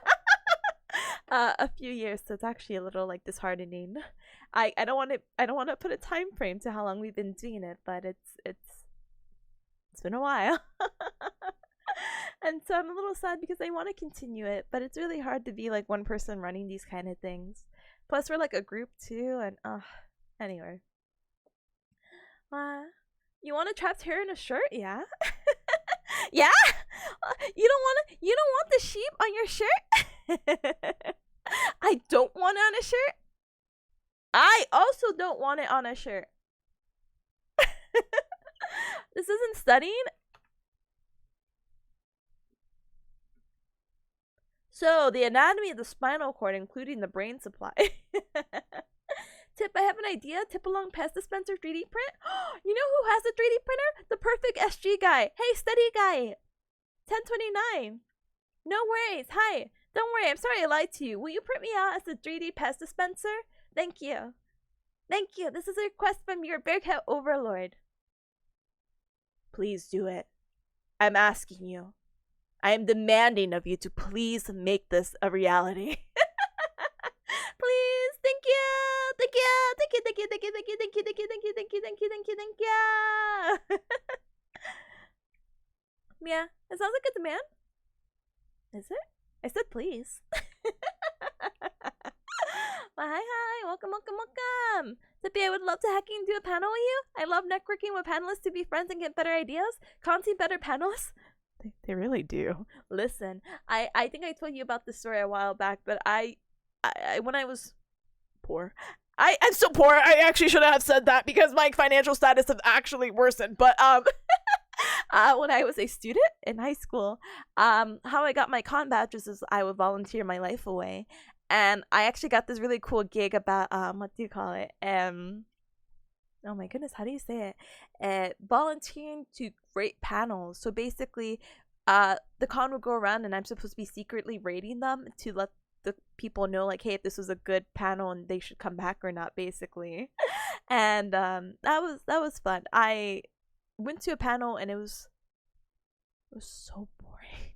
It was so boring. It was an information panel, but it was just like a black and white PowerPoint, and I'm just like, holy heck.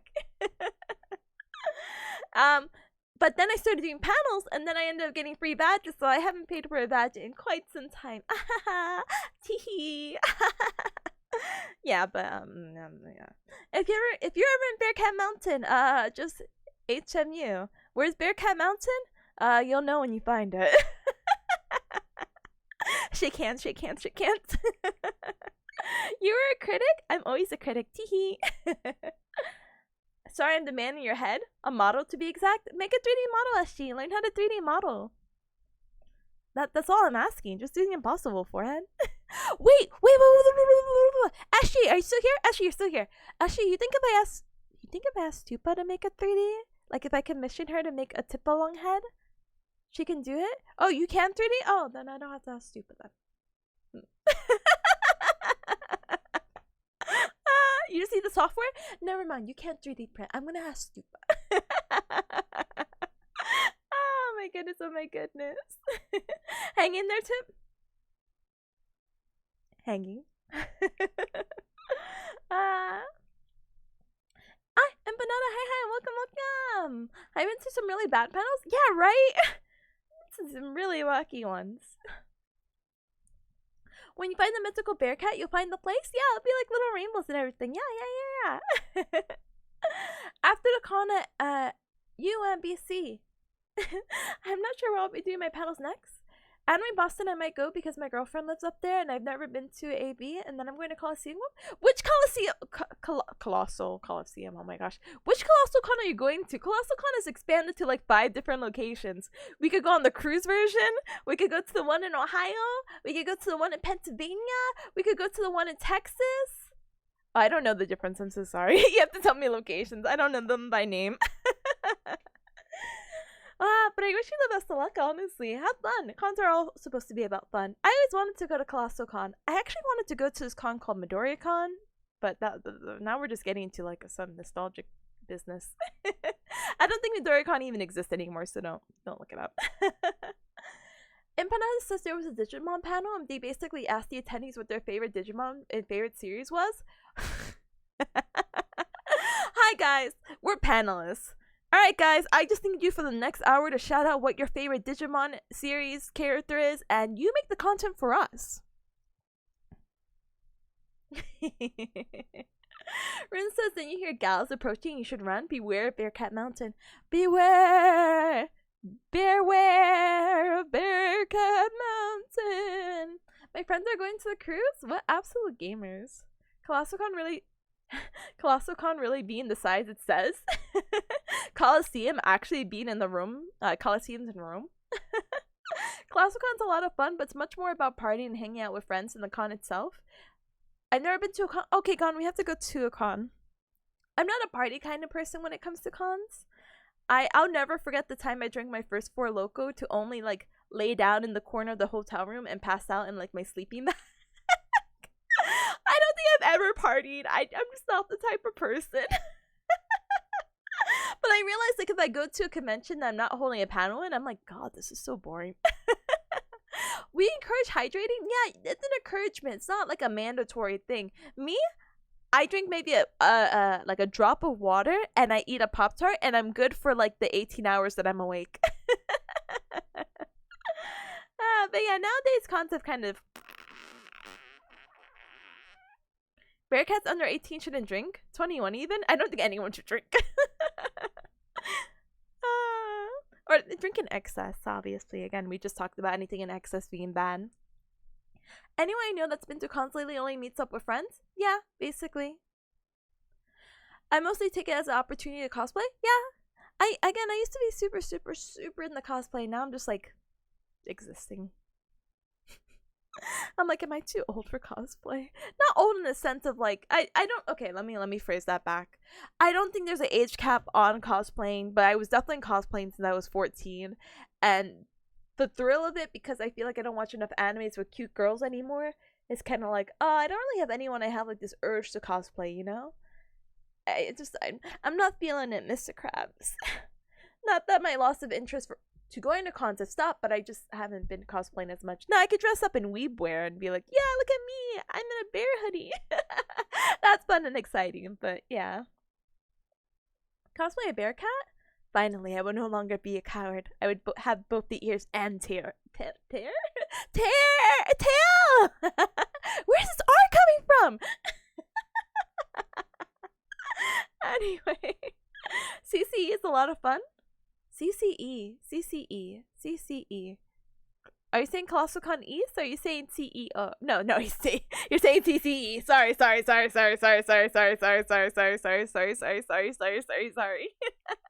I did panels. It's kind of just too much of a distraction for seeing friends.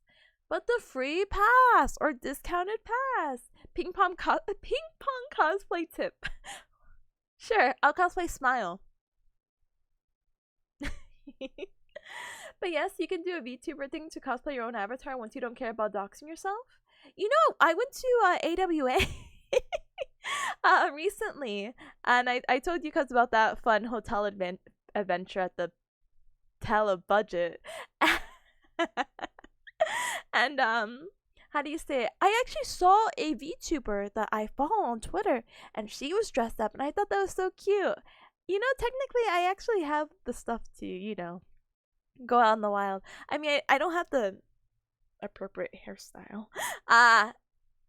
But I have the outfit at least. But I've been too nervous or shy to do anything like that, you know? I know one of my other mutual friends was kind of like, hey, you? And I'm like, me? Your friend? And they're like, yeah, let's do a VTuber meetup. And I'm like, no. No. Hi there, Kai. Hi. Thank you so very much for the follow. Welcome to the Cook Club. Welcome. Nice Homestuck reference. Anyway, hi Tazzle as well. Hi. Welcome. Nice spinal cord. Thank you. I made it myself. Anyway. I don't know. Like, it's one of those things where I just don't like people having this like weird power over me of knowing who I am. Is that weird? That's why I'm like, I don't, it's not that I care, but I care. I don't like doing immersion breaks too much. So I'm kind of like, oh, I am just a bearcat online, my dude. Don't look me up. So I don't know. Like, if I meet like a really good friend, like obviously like Rip and you, obviously I didn't care, and Faust and Ichi, because I'm just like, oh, we're all good friends, hey, and they're not gonna like dangle it over my head like, we know what you look like, you know? I don't know. I want to go to AWA at least once or Dragon Con. Let's go. Let's go to Georgia. Let's go. Hi, Dirk. Hi. What PowerPoints is talking about? Oh, I'm so sorry. I was on like a side tangent about conventions. But how do you say it? I'm talking about the spinal cord, and we're talking about the descending pathways. But right now, we're going to be focusing on the blood supply before we go into super focus mode. So don't mind me. You don't need a reason to not wanting to dox yourself. I don't know. It's just because my friend who wanted to do the meetup, she doesn't care if people see what she looks like because she's just like, oh, I just use this as like an avatar representation. But I'm just like, I just want to be a cute anime girl. Like, I don't know. Privacy matters in terms of vengeful goslings. This is so true, bestie. Dirk, you're the real one. I'll get down there eventually. Please. We what do you call it? We'll have a Cop Club meeting in Georgia. We can go to the aquarium and the Coke Museum. I heard that's pretty popular. I know what you look like. I'll dox you on Discord again. Ashley, please stop doxing me. For the moment, I'm gonna take my doggo out. Have a good study. Thank you. We'll talk about this. I'll take a baby break and we'll go to super focus, okay? Otherwise, the bros is different. Doing a 20 bro meetup off Kai with viewer bros. I love viewer bros, bro. I'm sorry. That was such a long tangent. We're already like almost 2 hours in. Alright, let's talk about the artery supply, okay? So, hi, welcome. My name is Tipanya. I'm a bearcat VTuber. I do the gal gal and the nya nya. And today we're here with the anatomy of spinal cord, including the spinal blood supply, whatever. Okay, anyway. So for the blood supply, we're going to have 3 things that are going to supply blood to our spinal cord. So we're going to have the anterior spinal arteries, we're going to have the posterior spinal arteries, and we're going to have some radicular arteries, but we're not really going to go in super detail about that. So the first one we're going to talk about is the anterior spinal artery. The anterior spinal artery, anterior is going to be our front, and that's going to supply the front 2/3 of our spinal cord. So everything in yellow that you're seeing right here, okay? And then we have our posterior spinal arteries, which are going to be supplying the dorsal or the back 1/3. And that's going to be a branch off the vertebral off the pica, the posterior. Oh my gosh, what is pica? Posterior intracellular. Oh my gosh, I have to look it up. Oh no. Actually, stop doxing me. Alright.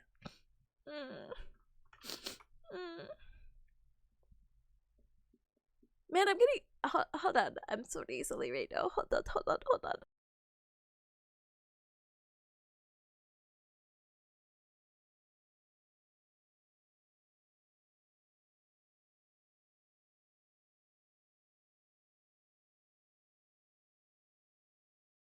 I chugged water. Politely dies.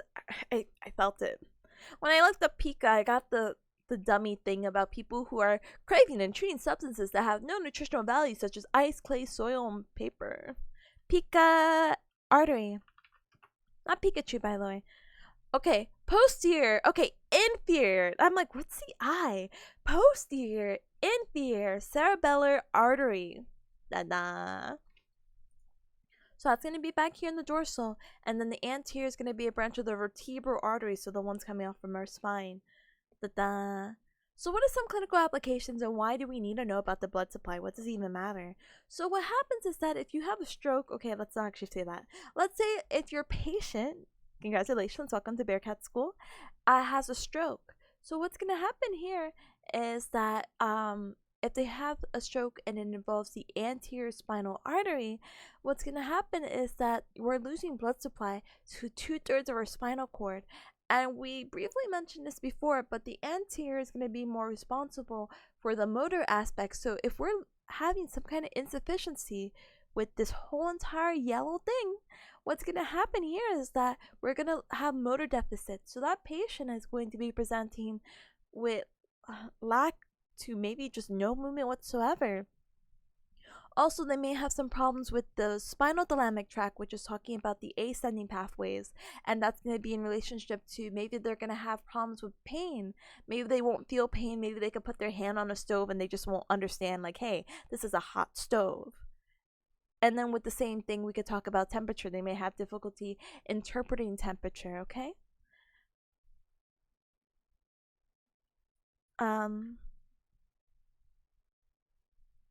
So summary, I'm so sorry. I feel like I just spilled a lot of knowledge. So if we have some kind of insufficiency with our anterior spinal artery, we're going to have problems with our motor, our pain, and temperature. But the rest of the sensations, like touch and everything, may still be okay because that's actually what our posterior spinal arteries are going to supply. So if the situation was vice versa and we had a situation with the posterior spinal arteries, what's going to happen is that those posterior spinal arteries are feeding that dorsal 1/3, and they're also going to be responsible for our various perceptions, specifically DCML. So we could say DC, the dorsal column. Medial lemniscus is going to be involved with this thing that we could refer to as VPT. So it's going to be dealing with vibration, proprioception, and touch. What happens if we just have a general spinal cord injury? Let's say we just have injury with the back of the spinal cord. We have posterior spinal cord syndrome that's not related to like any kind of blood relation, such as like a infarct or maybe even like a stroke, the CVA, the cerebral vascular accident. Well, you're just going to have deficits in the same thing in the dorsal column medial lemniscus, the DCML, because that's back there in the green right here. So you're going to also have the same similar issues like we talked about previously with the VPT, vibration, proprioception, and touch. This is just like the slides about it. We can talk about the vulnerable zone because I felt like they made kind of a focus on it, but they definitely didn't focus on the lab sheet whatsoever. So, excuse me. So what's going to happen is that we talked about our blood supply. Anterior, posterior, and radicular arteries are going to be supplying the spine. So what is the vulnerable zone? So remember, we have different segments of our spine. We have our cervical spine, our thoracic spine, our lumbar spine, and our sacral spine. Or sacrum, I guess you could just say. So at the level of the T4 vertebra, or thoracic 4 vertebra, and T8, what's going to happen is that this zone is vulnerable because there's no radicular arteries. So what's going to happen is that this is all surgical, of course. So when a surgeon is doing a heart or lung surgery, there can be increased pressure onto that anterior spinal artery, which again is supplying the ventral 2/3 of the spinal cord. So if the pressure actually increases too long, your spinal cord could die. Scary, right? And so what's going to happen is that the tissue, if the spinal cord dies, then the tissue that anterior cord was being fed to by that artery also dies. So that's going to lead to an infarct. And an infarct is going to just be a small localized area of dead tissue, which is resulting from failure. So then you're going to have this thing called anterior cord syndrome, which is just not fun. Teehee. You know what is fun? Taking a tiny baby break. Alright, Cubs, so now that I've reviewed everything that I was able from the study guide, I'm going to see how much we're able to get through it.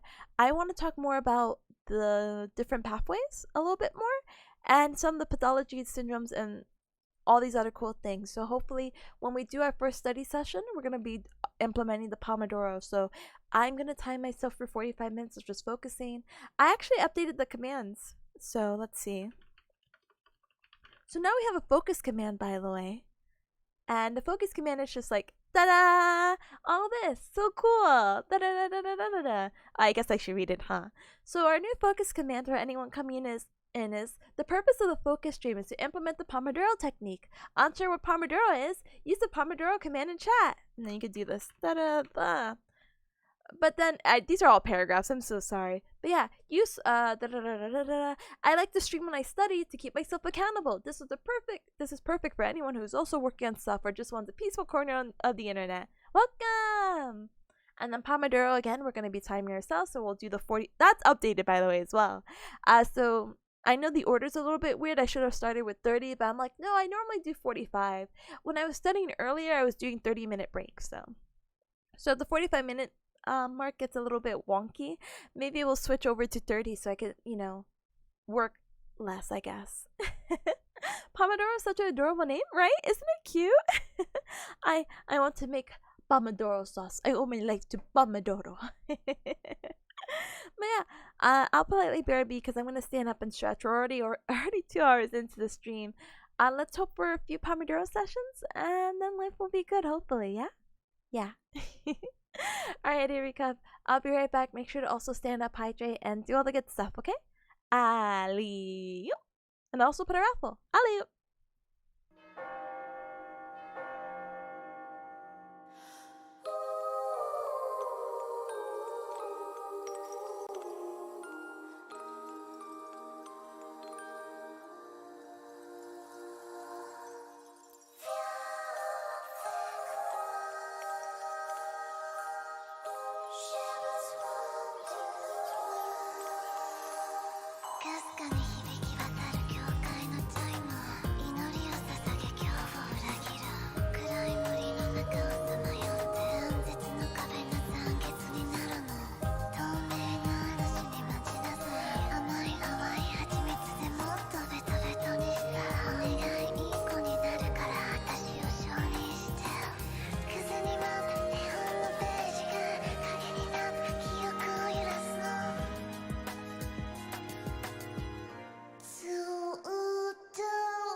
Hello. I am back. Life is good. And I think we're gonna be ready. I think we should set up it. We are 2 hours into the stream already, so I'm kinda like Alright. Congratulations on the raffle winners. Let's see if I can also gamble my life away. Gamble 99%. How unfortunate. Welcome back. Thank you, thank you, thank you, thank you, thank you. Alright. As always, rip!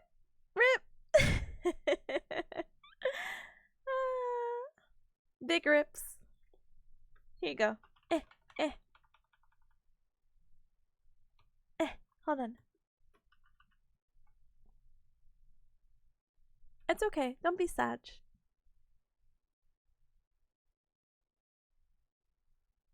Hold on. Don't be sad either. Hold on. I got you.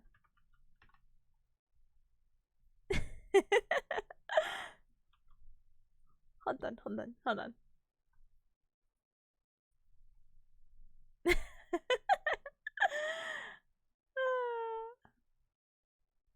And one more, just for good measures. She's manipulating the economy? What? I'm just a bearcat. I have no idea what you're talking about. Okay. Alright, I think we're good. Alright, let's get back into it. I mean, I love life. I lost the music and all that good jazz, okay? Let's see. Let me set this up. Let me set that up. Alright, perfect. Alright, Cubs. I'll be back. The economy's in shambles? Ah, the economy can go heck itself. Alright, time to focus. Except my phone goes off. Hold on. This is pretty important. I'm getting sent. I'm being sent. This is not a picture of peace. That's subliminal messaging. Anyway, balance. Thank you, Fair, for fixing the economy. Alright. What? Mark, thank you so much for the 1,000 hecking bits. I appreciate you to Eddie, Betty, bits. No, but seriously, thank you. Oh my goodness. I feel honored. Wait, I kind of also remembered someone had like this really cute emote, and apparently it's a bit emote. I didn't realize you could do bit emotes. That was just like a nice fresh reminder. I was like, oh. But yeah. Okay, I gotta focus. But thank you, I appreciate it very much from the bottom of my very heart. Thank you for the 1,000 bits. Thank you. Okay, I go cry now, in silence. But I'll see you guys on the other side. Ali hoop. Let me blast the music. I'll still be as the updated command said, I'll still be typing in chat and everything like that. So if you need me, you want to talk, cool, we can still do that. But I'm gonna listen to this video and try to see how much information I can get and see if I can at least get through this section. Okay, goodbye.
I've been waiting for this.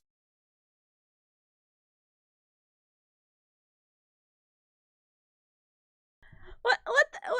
What the heck? Oh no, we're pausing for this one. Hold on. Wixie, poopy raid? Oh no! Oh no! Wixie, thank you so very much for the raid. Welcome, raiders. Hello, my name is Tipanya. I'm a bearcat VTuber. The gal nya. It's very nice to meet you. Welcome. Let me give you a shout out. One moment. Oh no, I'm like, ooh, I'm getting into it. Welcome. Oh my goodness, let me my keyboard's so far away. I'm so sorry. You're playing Breath of the Wild? You're an absolute gamer. How is your stream? Is it your first time playing? I've never played a Zelda game previously. Breath of the Wild was my first game, and I had so much fun. So I hope you had equally as much fun. I don't know if there's like a part where you could be like, oh, I'm at the beginning, oh, I'm at the end. But either way, thank you so much. Speaking of thank you, Eternal Rest, Hubert and Captain, thank you so very much for the follows as well. Welcome to the Cup Club. Welcome, welcome, welcome, welcome, welcome. It's my first time. I'm pretty far right now. Let's go, gamer! Oh, that's so good. Oh my goodness. I'm excited to like see or like hear or reading VODs to watch your the game or the gameplay or just your gameplay in general. Super duper exciting. Big gamer energy for real. But yeah, welcome. I might be kind of a gamer myself, by the way. But right now we're doing a little bit of studying, so you have to forgive me, okay? Today or next week I have some midterms coming up. I'm a bearcat in graduate school. The first 2 hours we were just talking and we were reviewing some of the notes that I've taken, but I was going right back into a pomodoro session, so I feel a little bit bad. I feel a little bit bad because I don't want to be like, hey, welcome raiders, let's just enjoy this nice bossa nova music together. But if that's what you're into, I am more than happy to have you. So I apologize to anyone coming in here and be like, huh? What? She's not a gamer. And I'm like, I'm sorry. I'm just a student trying to study. But Pixie, I don't know how long you're streaming. I guess it doesn't necessarily matter. You stream, that takes a lot of energy. So if you need to if you need to go, if you need to lurk, absolutely no worries. Just make sure to eat something super yummy, and as well as hydrate. Okay. Not a gamer? No. Hey, just for today. Just for today, I'm not a gamer.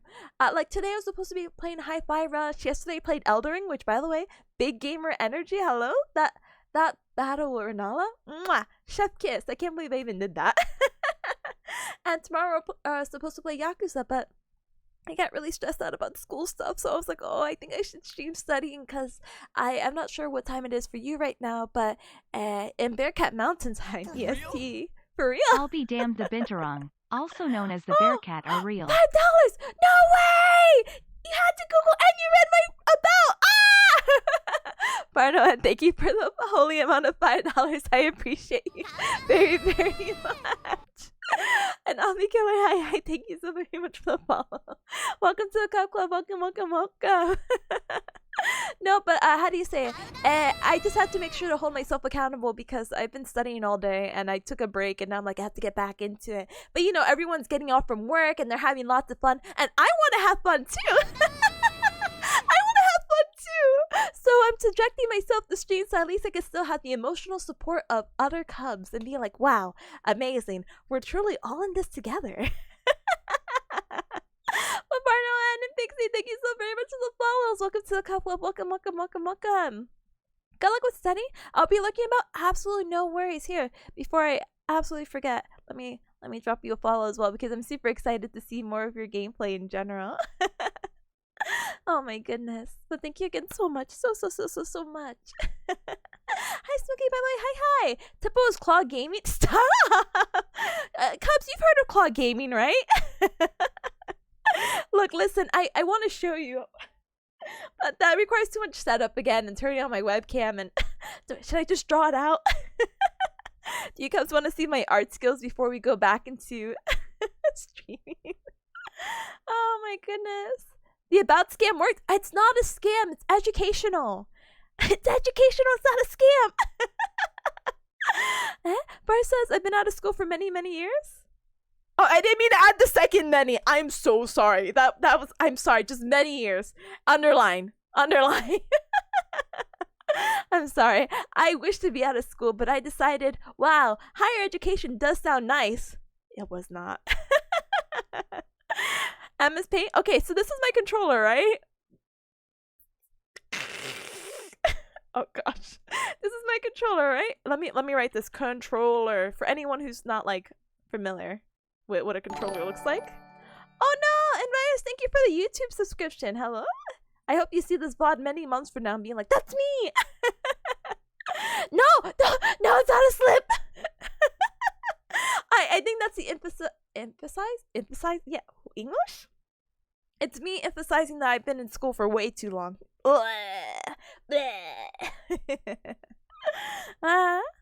think the claw is a standardized method of holding. No. Where's my controller so I can show you? I need to replicate this. Real?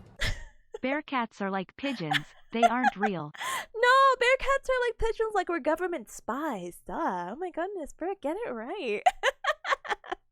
Thank you for the $5 as well. Thank you for the holy hymnal. I appreciate you very, very much. Thank you. And Shinty, thank you so very much for the follow. Welcome to the Cup Club. Welcome. I'm playing. Wait, Cubs, is this not how your controller looks like? What? No, I'm playing with this thing called the 8-bit though. Okay. Look, listen. This is not the Sega Genesis controller. This is not the Polystation or PlayStation 5. This is real gaming hours, okay? All right, and then you have your start menu. Okay, look, listen. I don't really need to draw this, but this is it, okay? This is my controller. This is me gaming, and you have your buttons, right? Do. Yeah, this is my controller. Share. So my hand, we'll draw it in purple. I had my. This is gonna be so dumb. I'm so sorry. How was I gaming? Oh my gosh, it's much easier to show you at this point. So I had my thumb here, and my other hand's here for the controller. This looks like the controllers to draw in the cartoons. I was a cartoonist in another life. But then I had my middle finger right here. I had my ring finger right here. I had my thumb right here. And my other two fingers are just chilling out in the back. So I was what they call claw gaming. Hi Baz. Sorry you had to walk into my claw gaming. Alright, we're showing you a picture. Heck this. My hands are too small for claw. I didn't even think that was a real thing. Hold on. You're gonna see a black screen for a moment.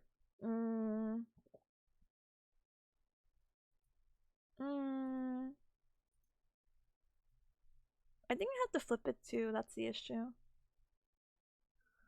Huh? Tippy, if you're gonna claw, you find many pictures? It's an actual thing? No. Oh, I put down the wrong one. What do you mean? Hold on.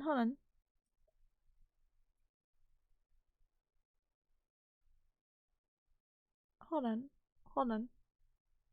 Claw gaming. We had to kill you several times in Elden Ring? Why did you kill the bear? And Maz, when did you start playing Elden Ring? Hello? I thought it was just not to be like, you can't be included. I'm just like, oh, I thought it was just Jai and Lamork. So I'm like, you're playing too? I'm gonna politely sneak my way in there. What was I doing? Oh, claw gaming. Oh, claw controller grip. Oh, this is the real thing! Yay! So I don't have to turn on my webcam. Yay! No immersion break here. Yay! Look, this is my gaming. This is the same picture, okay? Okay, Cups? Oh my goodness. I don't know why Elden Ring has me playing like this. It's so obnoxious. Yeah, it's the 3 of us. Make it 4. I don't know. I think it's fun to play. But I've been having a really good. I've been having a great time playing Elden Ring solo. But I feel bad because I want to play more, but I don't want to also spoil myself either. Not that I care for boss spoilers or anything like that. It's just gameplay wise. I don't want to go into an area I haven't gone to. Hope your fingers hold up. Mine too. Mine too. That's okay though. Elden Ring rocks. It's actually pretty fun. I didn't think I didn't expect it to be as fun as it was. At first I was playing it because I'm like, oh, I just want to see what the hype was, and then I understood. But yeah, I hope my fingers hold up. Someone said I'm gonna gain a bump or something like that on the side of my finger, so we'll just have to wait that out, I guess. I guess. Anyway, gamers, all the gamers who came from the raid, like I said, I have to go study because I have midterms, and I would love to talk. I'm an introvert at heart, but somehow when I stream, I become an extrovert. I'm like, oh, let's talk about this and this. Oh, you said this thing? Well, that reminds me, back in my day, I love talking, but I am, like I slightly introduced myself, a graduate student with midterms next week, and I shouldn't hate myself by getting too distracted, okay? Okay? Okay. The bump is developed to store extra gamer juice? Anyway. So I'm gonna continue with it. When I come so we're doing the Pomodoro method, so I'll start like spamming my little commands. Extrovertedness increased exponentially to avoid studying. Wow, I love talking to you cubs to avoid studying. Wow, so sweet, so quirky of me. Aha, teehee.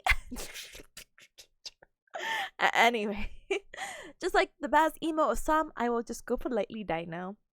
So yeah, I'll be implementing the Pomodoro method. So that's going to be again our study productive session where 45 minutes we'll be listening to some cool bossa nova. And then for the other like 15 minutes, I'll be taking maybe like a 10? No. I'll be taking a total of a 15-minute break, but for about 5, I'll have like my own personal break just to make sure I stand up and stretch.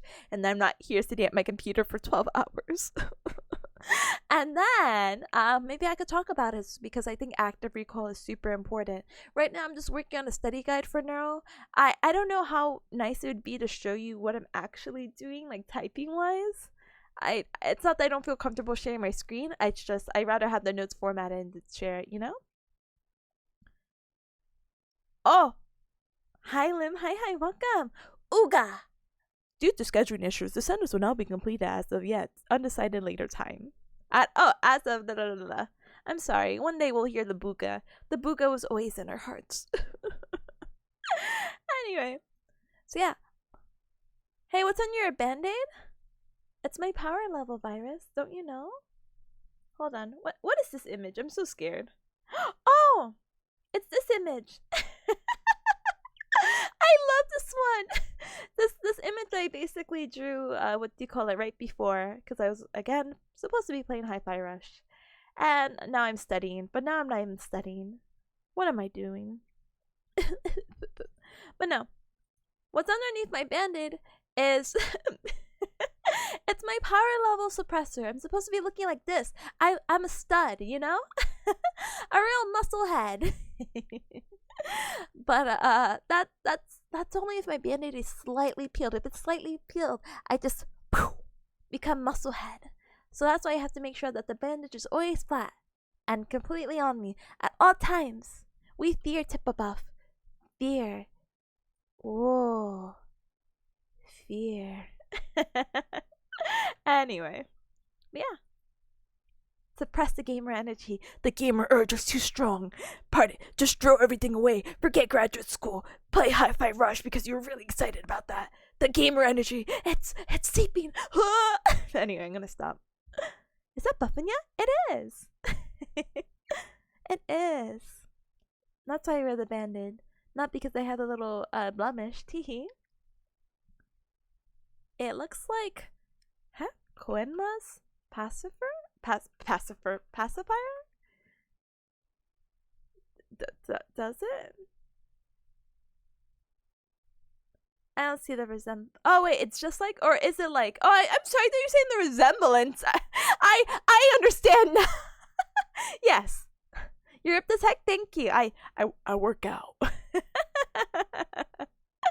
Anyway, Cubs, I'm gonna get distracted. I love talking to you. I gotta go study. We're doing the thing. We're playing the bossa nova. We're gonna focus.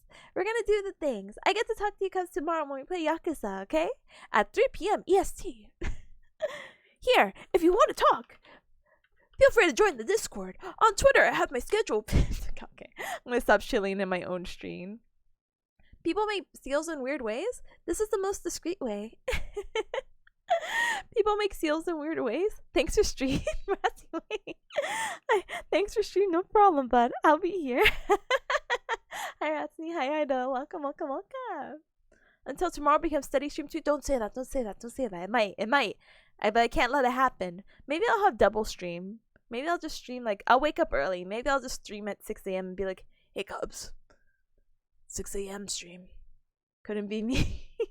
Today we're going to be focusing and making sure that we stay focused. And who's going to talk to me at 6 a.m., right? Anyway, good morning, Zach. Gotta study now so you don't need to study later? Exactly. And then I can have a fun weekend. Alright.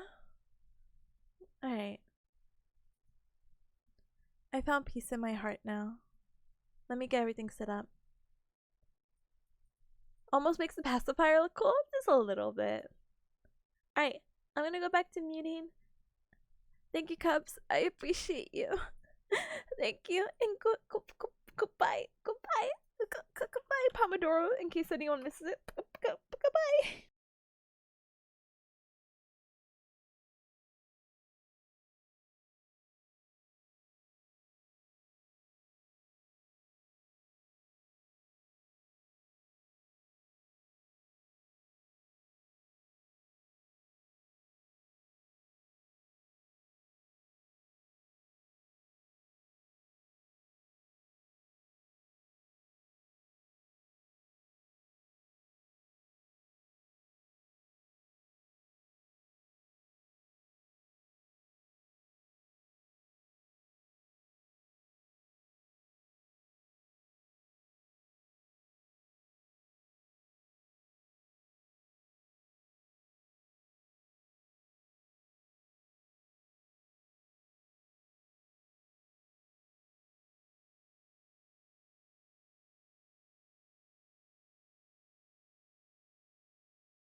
No way! Cuz you're saying that we've been in the void for 100 years? You said, are you telling me I've been streaming for the past 2.5 hours with no music?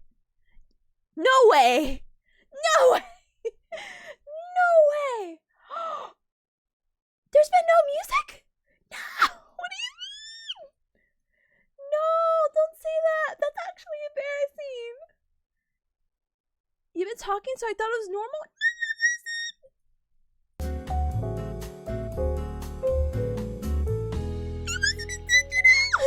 No! You know I always have some kind of background music.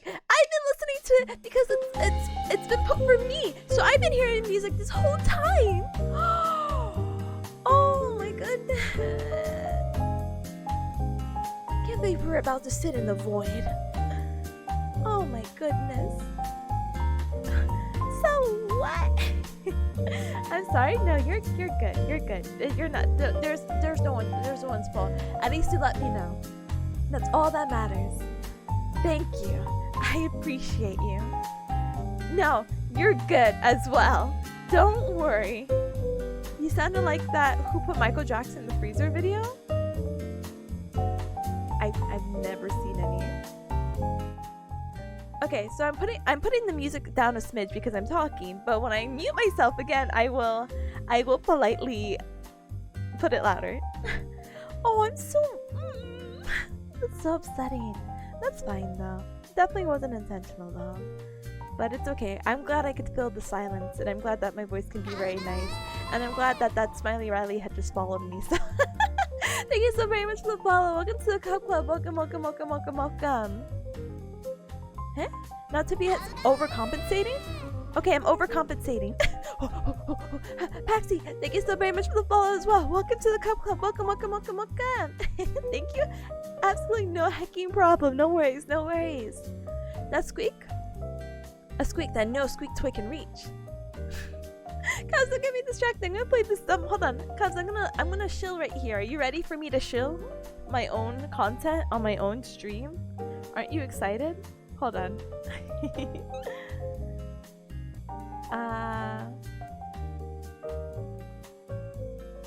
I think that YouTube's the easiest, right? I made a video about being a squeak toy. Please feel free to check it out. It's also on my do I have a TikTok command? Also on TikTok, yay! Okay, I'm going back to studying. Thank you YouTube for the follows. I appreciate ya. I just learned that I didn't have any music, so I'm gonna go back and reset the Pomodoro timer. We're gonna be focusing, and then life will be good. I hope. Pause cross. Holy heck, I can't sit inside. Okay, I'll be typing in chat. Bye bye. I'm shocked that sound came out of your mouth. Me too. Me too. Whoa, my whole tracking freaked out for a moment. What? Kick the study portion up? I will. Hi, Big Burp. Hi. Looking cute as always. you really know how to flatter a bearcat, don't you? Thank you. All right, vow of silence. Bye. Vow of silence.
Oh no, I didn't expect my music to go out too. Oh, good. It's back. Ring, ring, ring, ring, ring, ring, ring, ring, ring, ring, ring. Oh, sorry, the volume's still up too. Ring, ring, ring, ring, ring, ring, ring. Alright, so that means with that, our 45-minute session is over. There you go. I'm like, where's my 15-minute break? I'll set the timer for about 15. I'll be back in just a few moments. I'm gonna take my own little personal break and pet my cat who is politely harassing me. And then I'll come back with some active recall knowledge, okay? Okay. Alright, see you guys in just a little bit. Let me do a little raffle, okay?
Ah, sorry for the delay.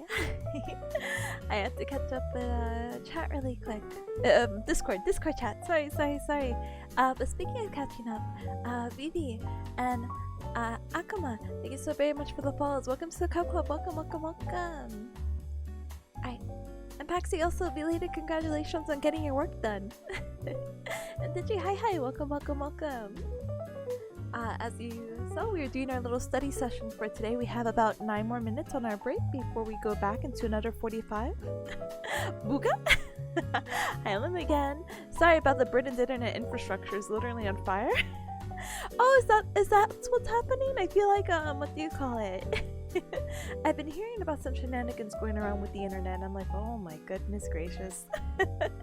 Hi, it's been a while. It has been. I hope you've been doing super well. Happy Friday's Eve to ya. Welcome. Yeah, unfortunately with the last 45 minutes, so what I'm trying to do right now school-wise is that I'm trying to get through this review video that I was definitely there for yesterday, but I think because I was just coming off the adrenaline from like beating the Elden Ring boss, and I was like, wow, it's 8 o'clock. Oh, it's a little late. I didn't think my brain really wants to focus, so thankfully my professor records them. So I'm going through to make sure I have all the notes and everything, so let me see.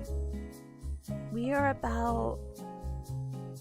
I'm about 15 to 20 more minutes of the video left, and it's getting to parts that I'm just not as familiar with, unfortunately. So here's hoping for the absolute best that I figure out what the heck I'm learning. But so far it's been review for what we were talking about earlier in the stream, talking about our different, what do you call it, ascending or descending branches. But again, specifically in this case, we're talking about our 6 descending motor pathways from our brain and how they do different wacky things, and we'll talk about that in just a moment. It's really messy up your Splatoon matches. I'm so sorry. Splatoon is already such like a wacky game to play online, and then imagine you put it with the internet. Blah. But I honestly wish you the best of luck. Nintendo is a small indie company. Hopefully they get that fixed though. But yeah. I already forgot the names of them. Okay, please forgive me as I try to like poorly name them. Let's see. The 5 or was it 6? Heck, anyway, descending pathways. I think it's 6. Yeah. So we have to divide them further up. So it's gonna be divided into a lateral motor pathway or a medial motor pathway. With that in mind, we have 2 for our lateral, and that's going to be our lateral cortical spinal track, which is going to help it contralateral movement, because remember, it does this thing called decussation, so it's going to cross over. So if I move my left arm, basically what's happening is that signal is coming down from the right side of my body, and vice versa. The other track that's in the lateral does the same thing, and it's called the rubrospinal track, and again, it also does contralateral movement. Then we have 4 medial motor tracks, and they all do wacky things. So we have anterior corticospinal track, and I think that just helps with movement of the trunk and like the girdle area, the axial muscles. I'm trying so hard. Vestibulospinal, which has the lateral and medial, has 2. They're called tracks with plural because again it has 2, and the 2, one is medial, one is lateral, and the medial is supposed to help with, I think, like the positioning of the head in space, while the lateral is supposed to help with balance, and they all terminate at all the levels of the spinal cord. It doesn't decussate. And the second to last one I don't remember. I feel so bad. Oh, what is the third one? Rubrospinal? No, we already said that. Oh no, I have to look at the notes. I know the last one's tectospinal. What's the last one? Oh, reticular spinal. Okay, so they both start with an R. No problem. Whoop. Okay, and then that one, reticulospinal tracts, same thing, it has the same plural thing, And what's going to happen with that is that helps us with our posture and any of the gait related movement. And then our last one is the tectospinal. So I basically almost have them all down, so yay! This last one, by the way, the tectospinal, is for coordination of the head and eye movements. But they're really not sure about the function in humans, but apparently in animals, a-okay. The only really new thing that I've learned so far in the past 45 minutes that wasn't just review was the idea of like, oh, okay, we talked about ascending, we talked about descending, our sensory or motor pathways. What are some other key players or what can help modulate some of the movement or the sensation we may be feeling? So thalamus, big player, big center of communication. It's actually considered called the relay center. But 5x1, thank you so very much for the follow. Welcome to the Cub Club. Welcome. We also then have the basal ganglia, which is also another part of the brain. And then the third one's going to be our cerebellum. Those are going to be our three other key players about controlling, and I'll tell you what they do specifically in one moment. Can I tell you something interesting about the reticulospinal tract? Yes, you can always tell me something interesting. I will be like, what? Especially because it has like such strong relation. I am telling you, in my almost 3 years of streaming, but I guess with only the past year being really focused on like these study streams, I've only met one other person who kind of studies what I study. So it's like really fun to be like, you're doing neuroscience too? I mean, not the same career, but still, that's actually super like, what a very cute coincidence, basically. What a super cute coincidence that we could be taking the same course, somewhat. Yeah, go ahead and share. In the meanwhile, let me just wrap up this key player thing really quick. So thalamus, basal ganglia, cerebellum, as I said, is going to be the thing that's going to help control and be a key player in our ascending and descending pathways. The cerebellum is going to help with coordination, it's going to help with balance, so basically what it normally does, but it's also going to be helping in detecting air signals of the movement. So for example, my professor said, hey, let's say you're about to grab a box and the box looked really big and really heavy, so like, oh my gosh, this box, oh my gosh. You go to pick it up, it's very light. So your body's like, oh shoot, actually wait, never mind, this isn't as heavy as I thought. And so you can, change the signals in your body to adjust for that lightness, especially so you don't fall over either, you know? And then our last one is going to be our basal ganglia, which is going to help with coordination, as well as the initiation and termination of movement. So you guys may have heard of Parkinson's before.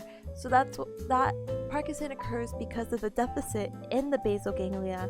So you notice that people with Parkinson's tends to be, they're normally good in their strength, they're strong, but they're going to struggle with the initiation of the movement. But yeah, that's all. Alright. So the fun fact about the reticulospinal tract. So, in animals, the reticular spinal tract and ARAS and the medulla oblongata is the control of the central pattern generator. So when you see animals walk, run, trot, this is coming down from the reticular spinal tract and the ARAS. Wait, what is the ARAS? Sorry, hold on.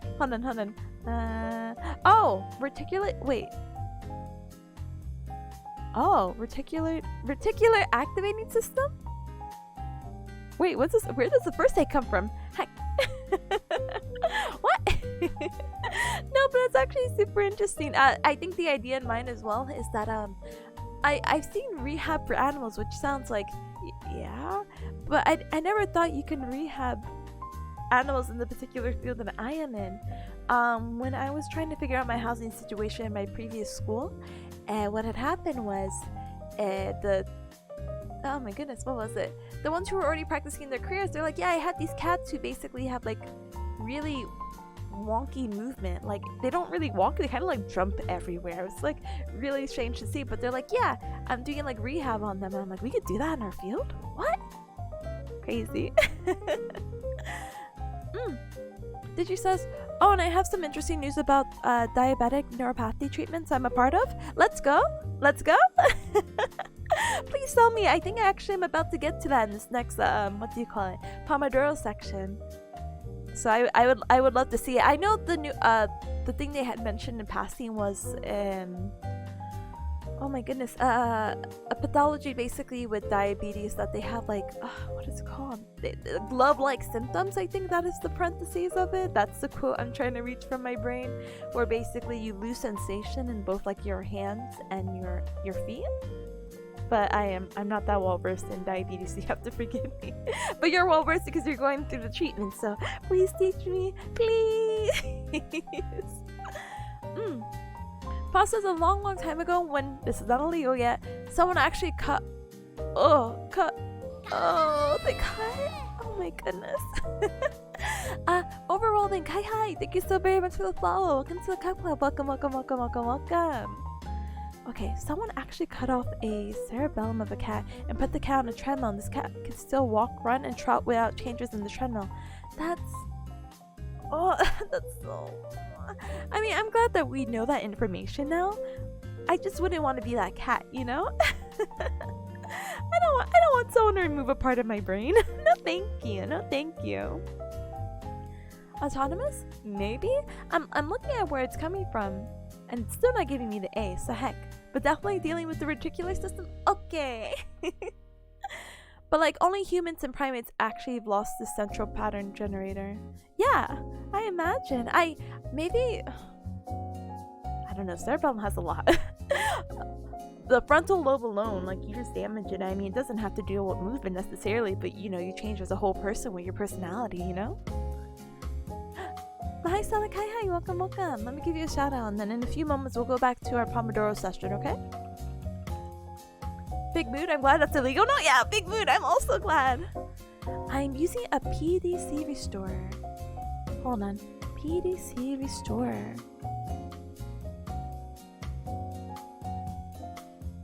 Oh, hold on.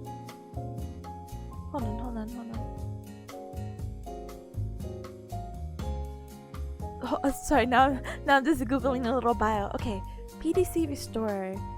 Stimulator is a potential alternate to traditional treatment for neuropathic pain. PDC restorer is a small electrical stimulator that provides impulses. Oh, you're dealing with electrical stimulation. Look at you. Through silver conductive garments that can increase blood flow and oxygenation in patients with neuropathy. Cute. Okay. Let me read. Which sends 50 volts at 100 MA. Oh heck, I don't know. I'm sorry, I don't remember. And is proven to rebuild the nerve sheets. I'm using a BioWave, which uses low AC currents to stimulate nerve growth and improve circulation in my hands. Let's go! I didn't know I didn't know something like this exists. I am familiar with the TENS unit, and actually we're gonna learn more about the TENS unit in my biophysical agents course in just maybe the next weekend I'm there. Actually, I think we're doing electrical stimulation, but I didn't know it can be treated for neuropathy pain. I thought it was just treated just as a modality to help reduce pain or help contract the muscle if people are having issues, but neuropathy? Ooh. But no, seriously, that's helping stimulate the nerve growth. I wonder, out of pure curiosity, I wonder if it speeds up the growth, or it just helps, like, hey, flourish. Because I forgot the exact number necessarily, but it is a very small number for nerve regeneration. 0.5 centimeters, millimeters? No, I think it's millimeters for sure. But no, that's so good. It may take a hot minute, but I'm so glad, and I'm so glad to hear and see that you're having positive outcomes with this, or so it seems, you know? I'm a guinea pig for both treatments at my VA hospital. It's okay, electrical stimulation is safe. Well, until it's not, you know?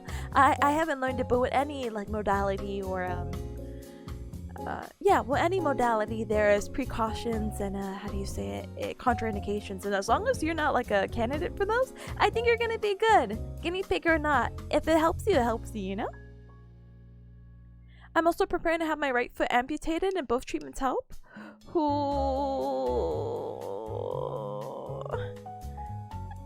Wait, you're still gonna get your foot amputated still?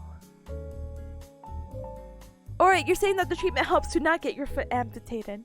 But no, I understand that it's different from TENS.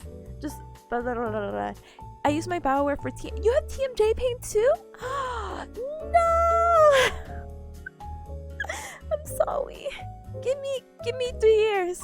I'll become a traveling therapist, I'll visit. I'll be like, hey, I'm actually new. I can't fix you, but I'll have the knowledge at least. No, but yeah, I honestly do hope the treatment goes well for you. TMJ, because you have no teeth. No! What? No way.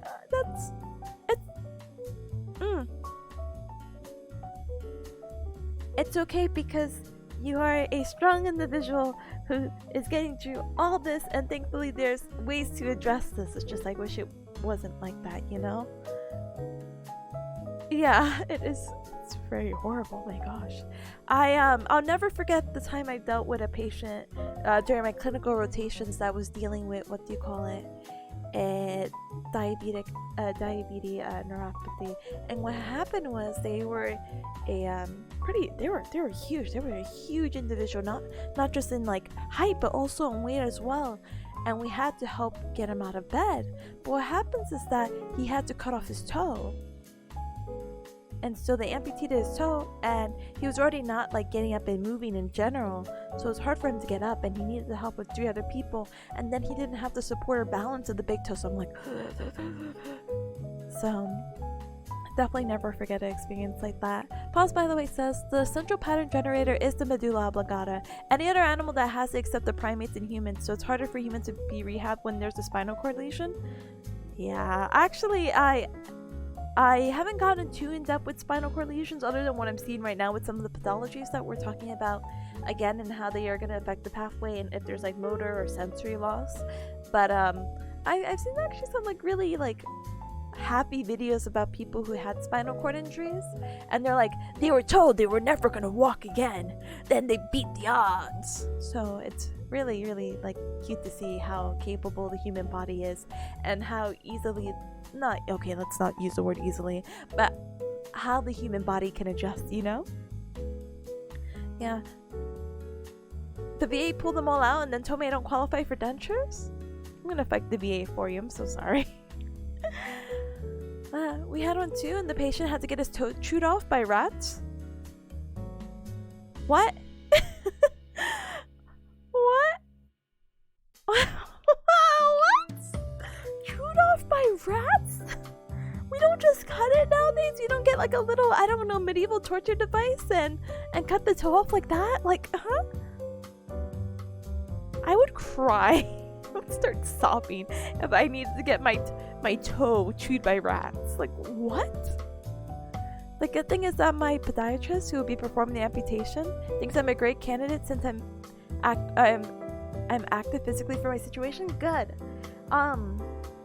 Thankfully, there's always very positive outcomes for those individuals who live a pretty okay to active lifestyle. Those who are completely sedentary are just, yeah, the chances and their probability of recovering are much lower, unfortunately. But Scorch, thank you so very much for the follow. Welcome to the Cup Club. Welcome, welcome, welcome, welcome, welcome. I can't wait to walk again unassisted. Oh, I will walk again unassisted. I can't wait. I'm super excited for you. You'll have to tell me how I know this seems so. You'll have to tell me how that process goes for you. And what's the plan, and how will you be able to like basically balance yourself again? Is like, hold on.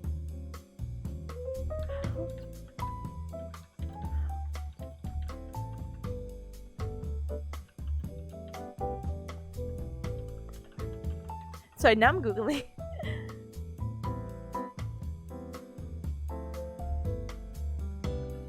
Oh my gosh. Sorry. Hey, I'm just curious about like what's the process? Is it, and how does a foot amputee work? Do you keep your ankles? Sorry. It's like, oh. People who are enthusiastic and optimists just have a higher chance of survival. I wish you all the best, Digi. Things will go better for you. Yeah, exactly. Honestly, listen. Well, you don't have to listen to me, but listen to your doctors. But I think if this is like a trade-off, I guess, in some kind of sorts. Thankfully, we're in a day and age where, yeah, it's very jarring, But if this is gonna be better for you in the long run, then gosh darn it, let's just hecking do it. It sucks initially, but in the long run, if you're gonna be happier with your health, with your life, etc., big thumbs up emoji button voice. My VA is a training hospital, and I deal with students and interns all the time. I'm a teaching. No, you're absolute. That's so funny because my anatomy teacher is an actual amputee, and he's hilarious, but he's just like, his story was so sad. Okay, sorry. Okay, I give myself 5 minutes for this story. Where's my 5 minutes? There you go. He does the same thing that I'm obviously trying to learn. That's how he's teaching and all that jazz. But he ended up becoming an amputee because the person he was trying to rehab had a flesh-eating bacteria, and basically they're like, "Hey, you got it too," because it was contagious or something like that. Because he worked in an acute setting, and now we need to cut your legs off. And he was devastated because he never thought in a million years that this would be a situation that happened to him, but he did it many years later. He's a much older man, and he's just like, you know what, this and that. And he actually teaches the class in regards to amputation and how to deal with those who have prosthetics and whatnot. And I take that class, I think, in a semester or two, maybe. Oh, they go halfway up the lower leg and cut from there? How you got MRSA from the VH? Oh my gosh. I'm sorry. That's crazy. Hospitals are crazy. Acute setting, crazy. Not a fan.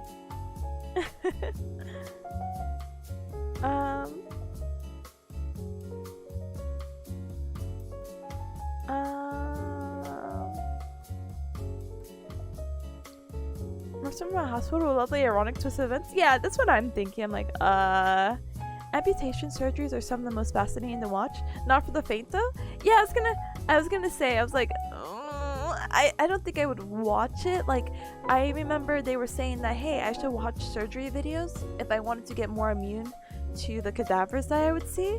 But I think doing cadavers and all that is less jarring than surgery. Is that weird? Like, they're both jarring and very equally as scarring. But in my first program, we actually had to do a lot of the dissection. But in this program, because I'm flex, a lot of the residential students already did a lot of the dissection, so it's just, again, less scarring. Definitely not for the faint of heart, though. Fun fact, I will be fully working in your surgery? No. If I was a millionaire, I would give you whatever money to be knocked out. Spinal block? Yeah. I want to keep my foot as a lucky foot? How ironic would it be? I hope your friends and family gives you like a rabbit's foot or something. That would be hilarious. But yay, spinal block. Alright. Let's see.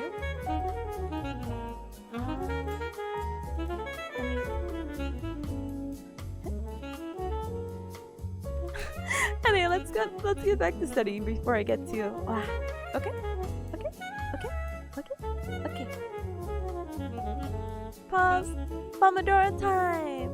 They want me to wait to tell them if I feel something. It guides them.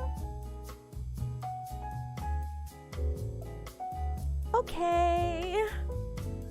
I'm not a fan of it. Tell me if something goes wrong. Okay, but if it goes wrong, do you like what happens if it goes wrong? What are you supposed to do? Yeah, that doesn't feel right.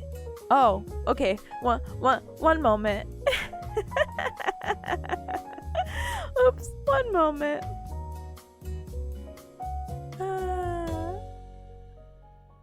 Ouch. Oops. Yeah, exactly. What are you supposed to do?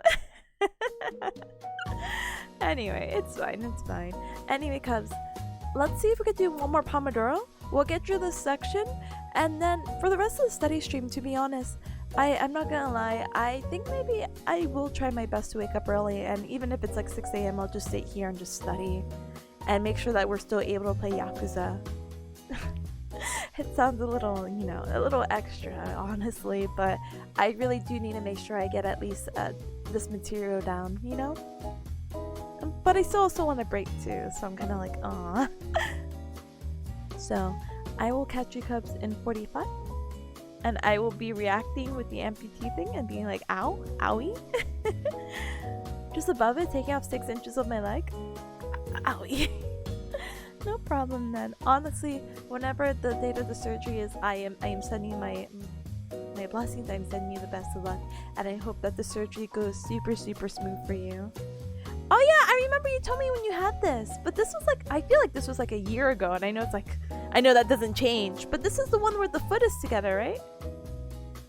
Or no, this is, hold on. The swelling. Oh yeah, I'm seeing some spooky images. Alright, now I'm gonna say owie! Big owie! Oh my goodness. Yeah, I remember. Okay, I go now. Into the void I go. I had 14 broken bones in my foot and I couldn't feel it. I go into the void. Goodbye.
Yes, you heard right. The tip alarm is here to tell you that 45 minutes have passed, and I think that is a good wrap to another 4.5-hour stream. What the heck? I'm doing studying. Welcome back. Oh, I felt like I went to another dimension, all about spinal cord lesions. Thank you. Hi. Did you know? Are you born with like that rare condition of like my bones are made out of glass and my skin is paper? I really don't think that's the same. The heck? You've grown another spine in the meantime? Finally, I have the courage now to say no to people. I finally grew a spine. Oh, anyway. Rebel, hi. Good morning. Good morning to you. Thank you so very much for the tier 1 super 20. Oh, heck you most. Thank you for your continued support as a sugar bear. Welcome. At first, I'm like, positive reaffirmations? What are you talking about? What happened? And I'm like, oh yeah. This is the peaceful corner of the internet right now. I won't comment on anything. I just noticed there's a lot of stuff on my own Twitter feed, and I'm very apathetic, not apathetic, oh my gosh, empathetic towards it. Not apathetic, oh god, they're gonna cancel me! But yeah, it's really interesting to see what is happening, and I'm just like, oh my goodness gracious, great balls of fire.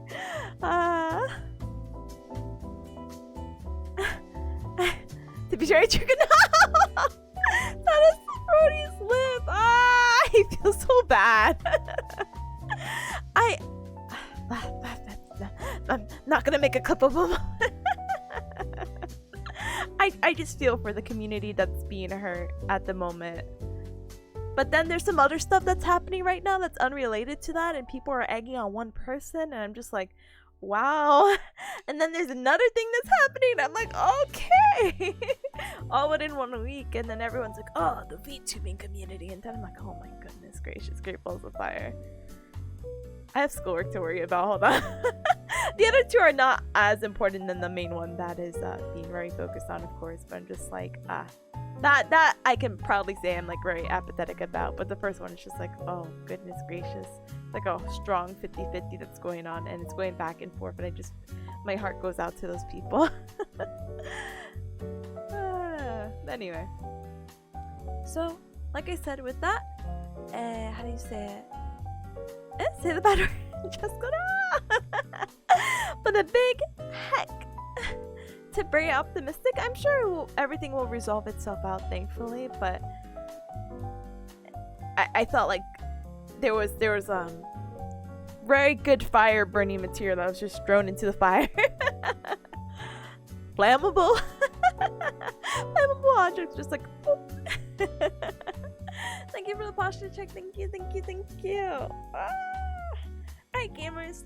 I don't not for anything. It's not that I don't want to stay around for 45 minutes more, but I want to go game and do stuff. I didn't get to play Hi-Fi Rush today, so I feel really sad. Not like sad in a boo-hoo, I'm gonna go cry sort of way, but more like slightly disappointed. Here you go. Better words.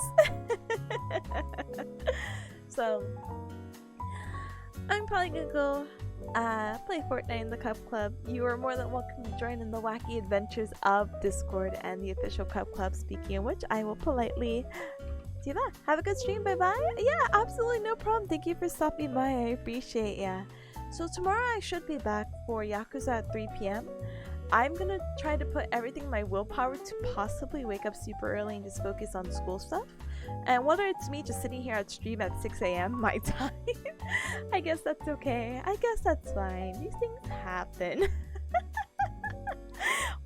I get stream for almost 24 hours or almost 12 hours. Well, what could go wrong? Half of it's studying anyway, you know? No, but we'll see what happens. I do definitely need to like finish this other video to study. And then I will hope for the best. Time zone EST. So right now it is 7:36 in Bearcat Mountain, or EST, and I'm trying to be like, oh, maybe I'll wake up in like 11 hours from now and I'll stream. Well, who the heck he knows, honestly, am I right? Anyway, I also put the Twitter command, so like I said, I will be back officially at 3 p.m.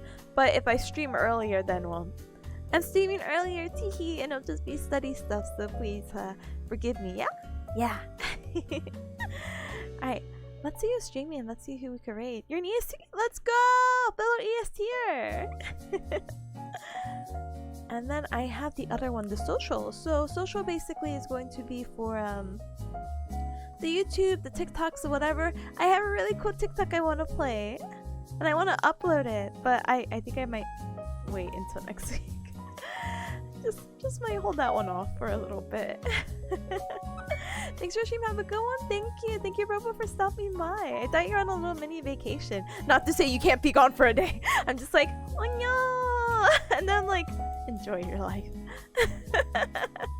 And did you no problem get some rest? You too. Make sure to eat something super yummy. And thank you, Carrie, for stopping by. I appreciate it. Thank you again for the posture check earlier. I appreciate it.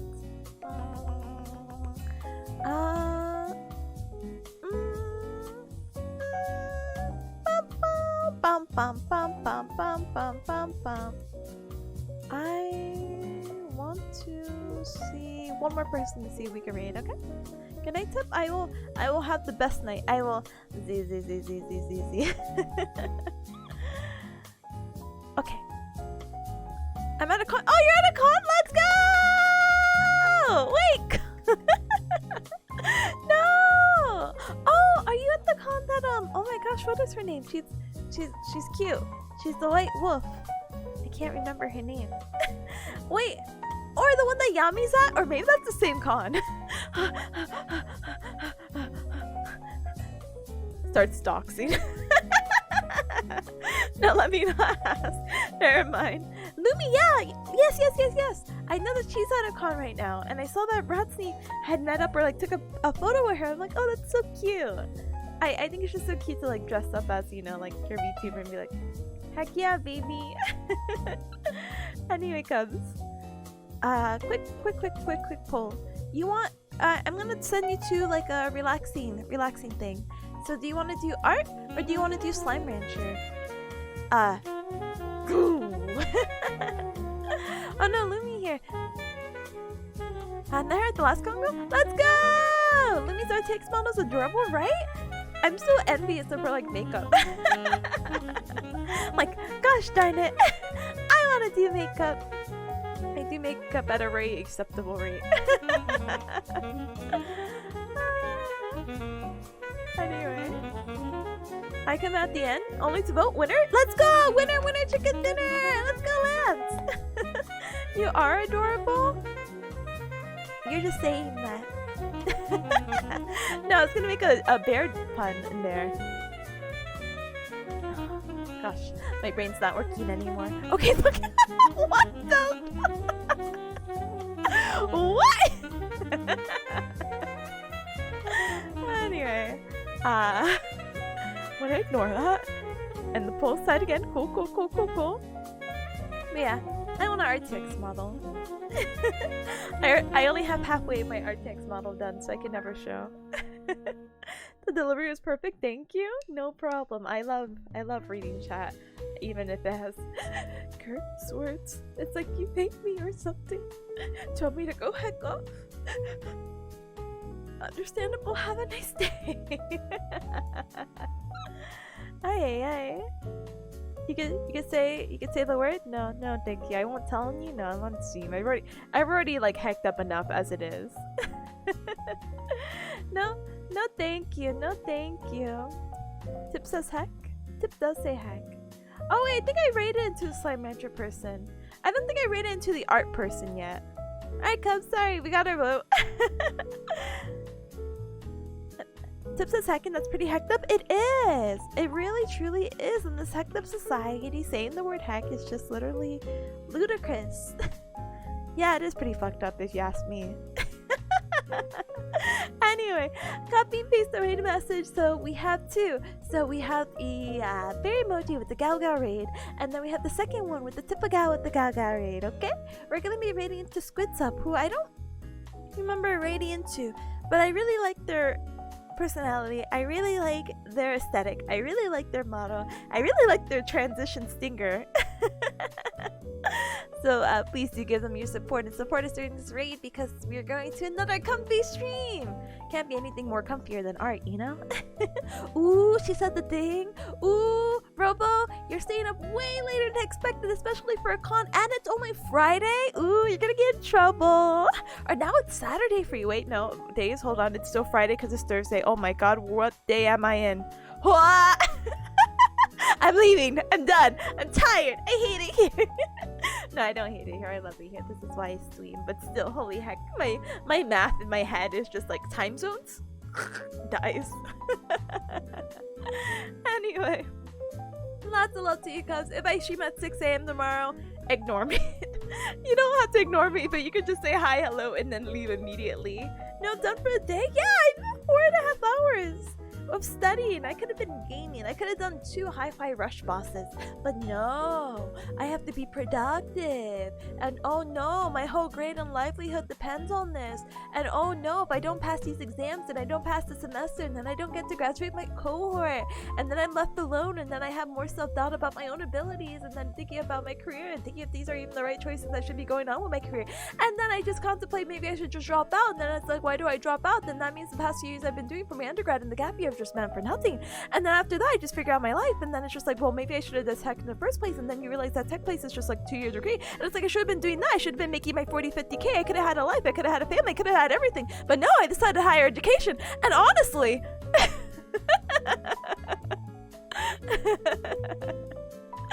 yeah, so yeah. I do love therapy. We do. Thank you for the referee, I appreciate it. Thank you.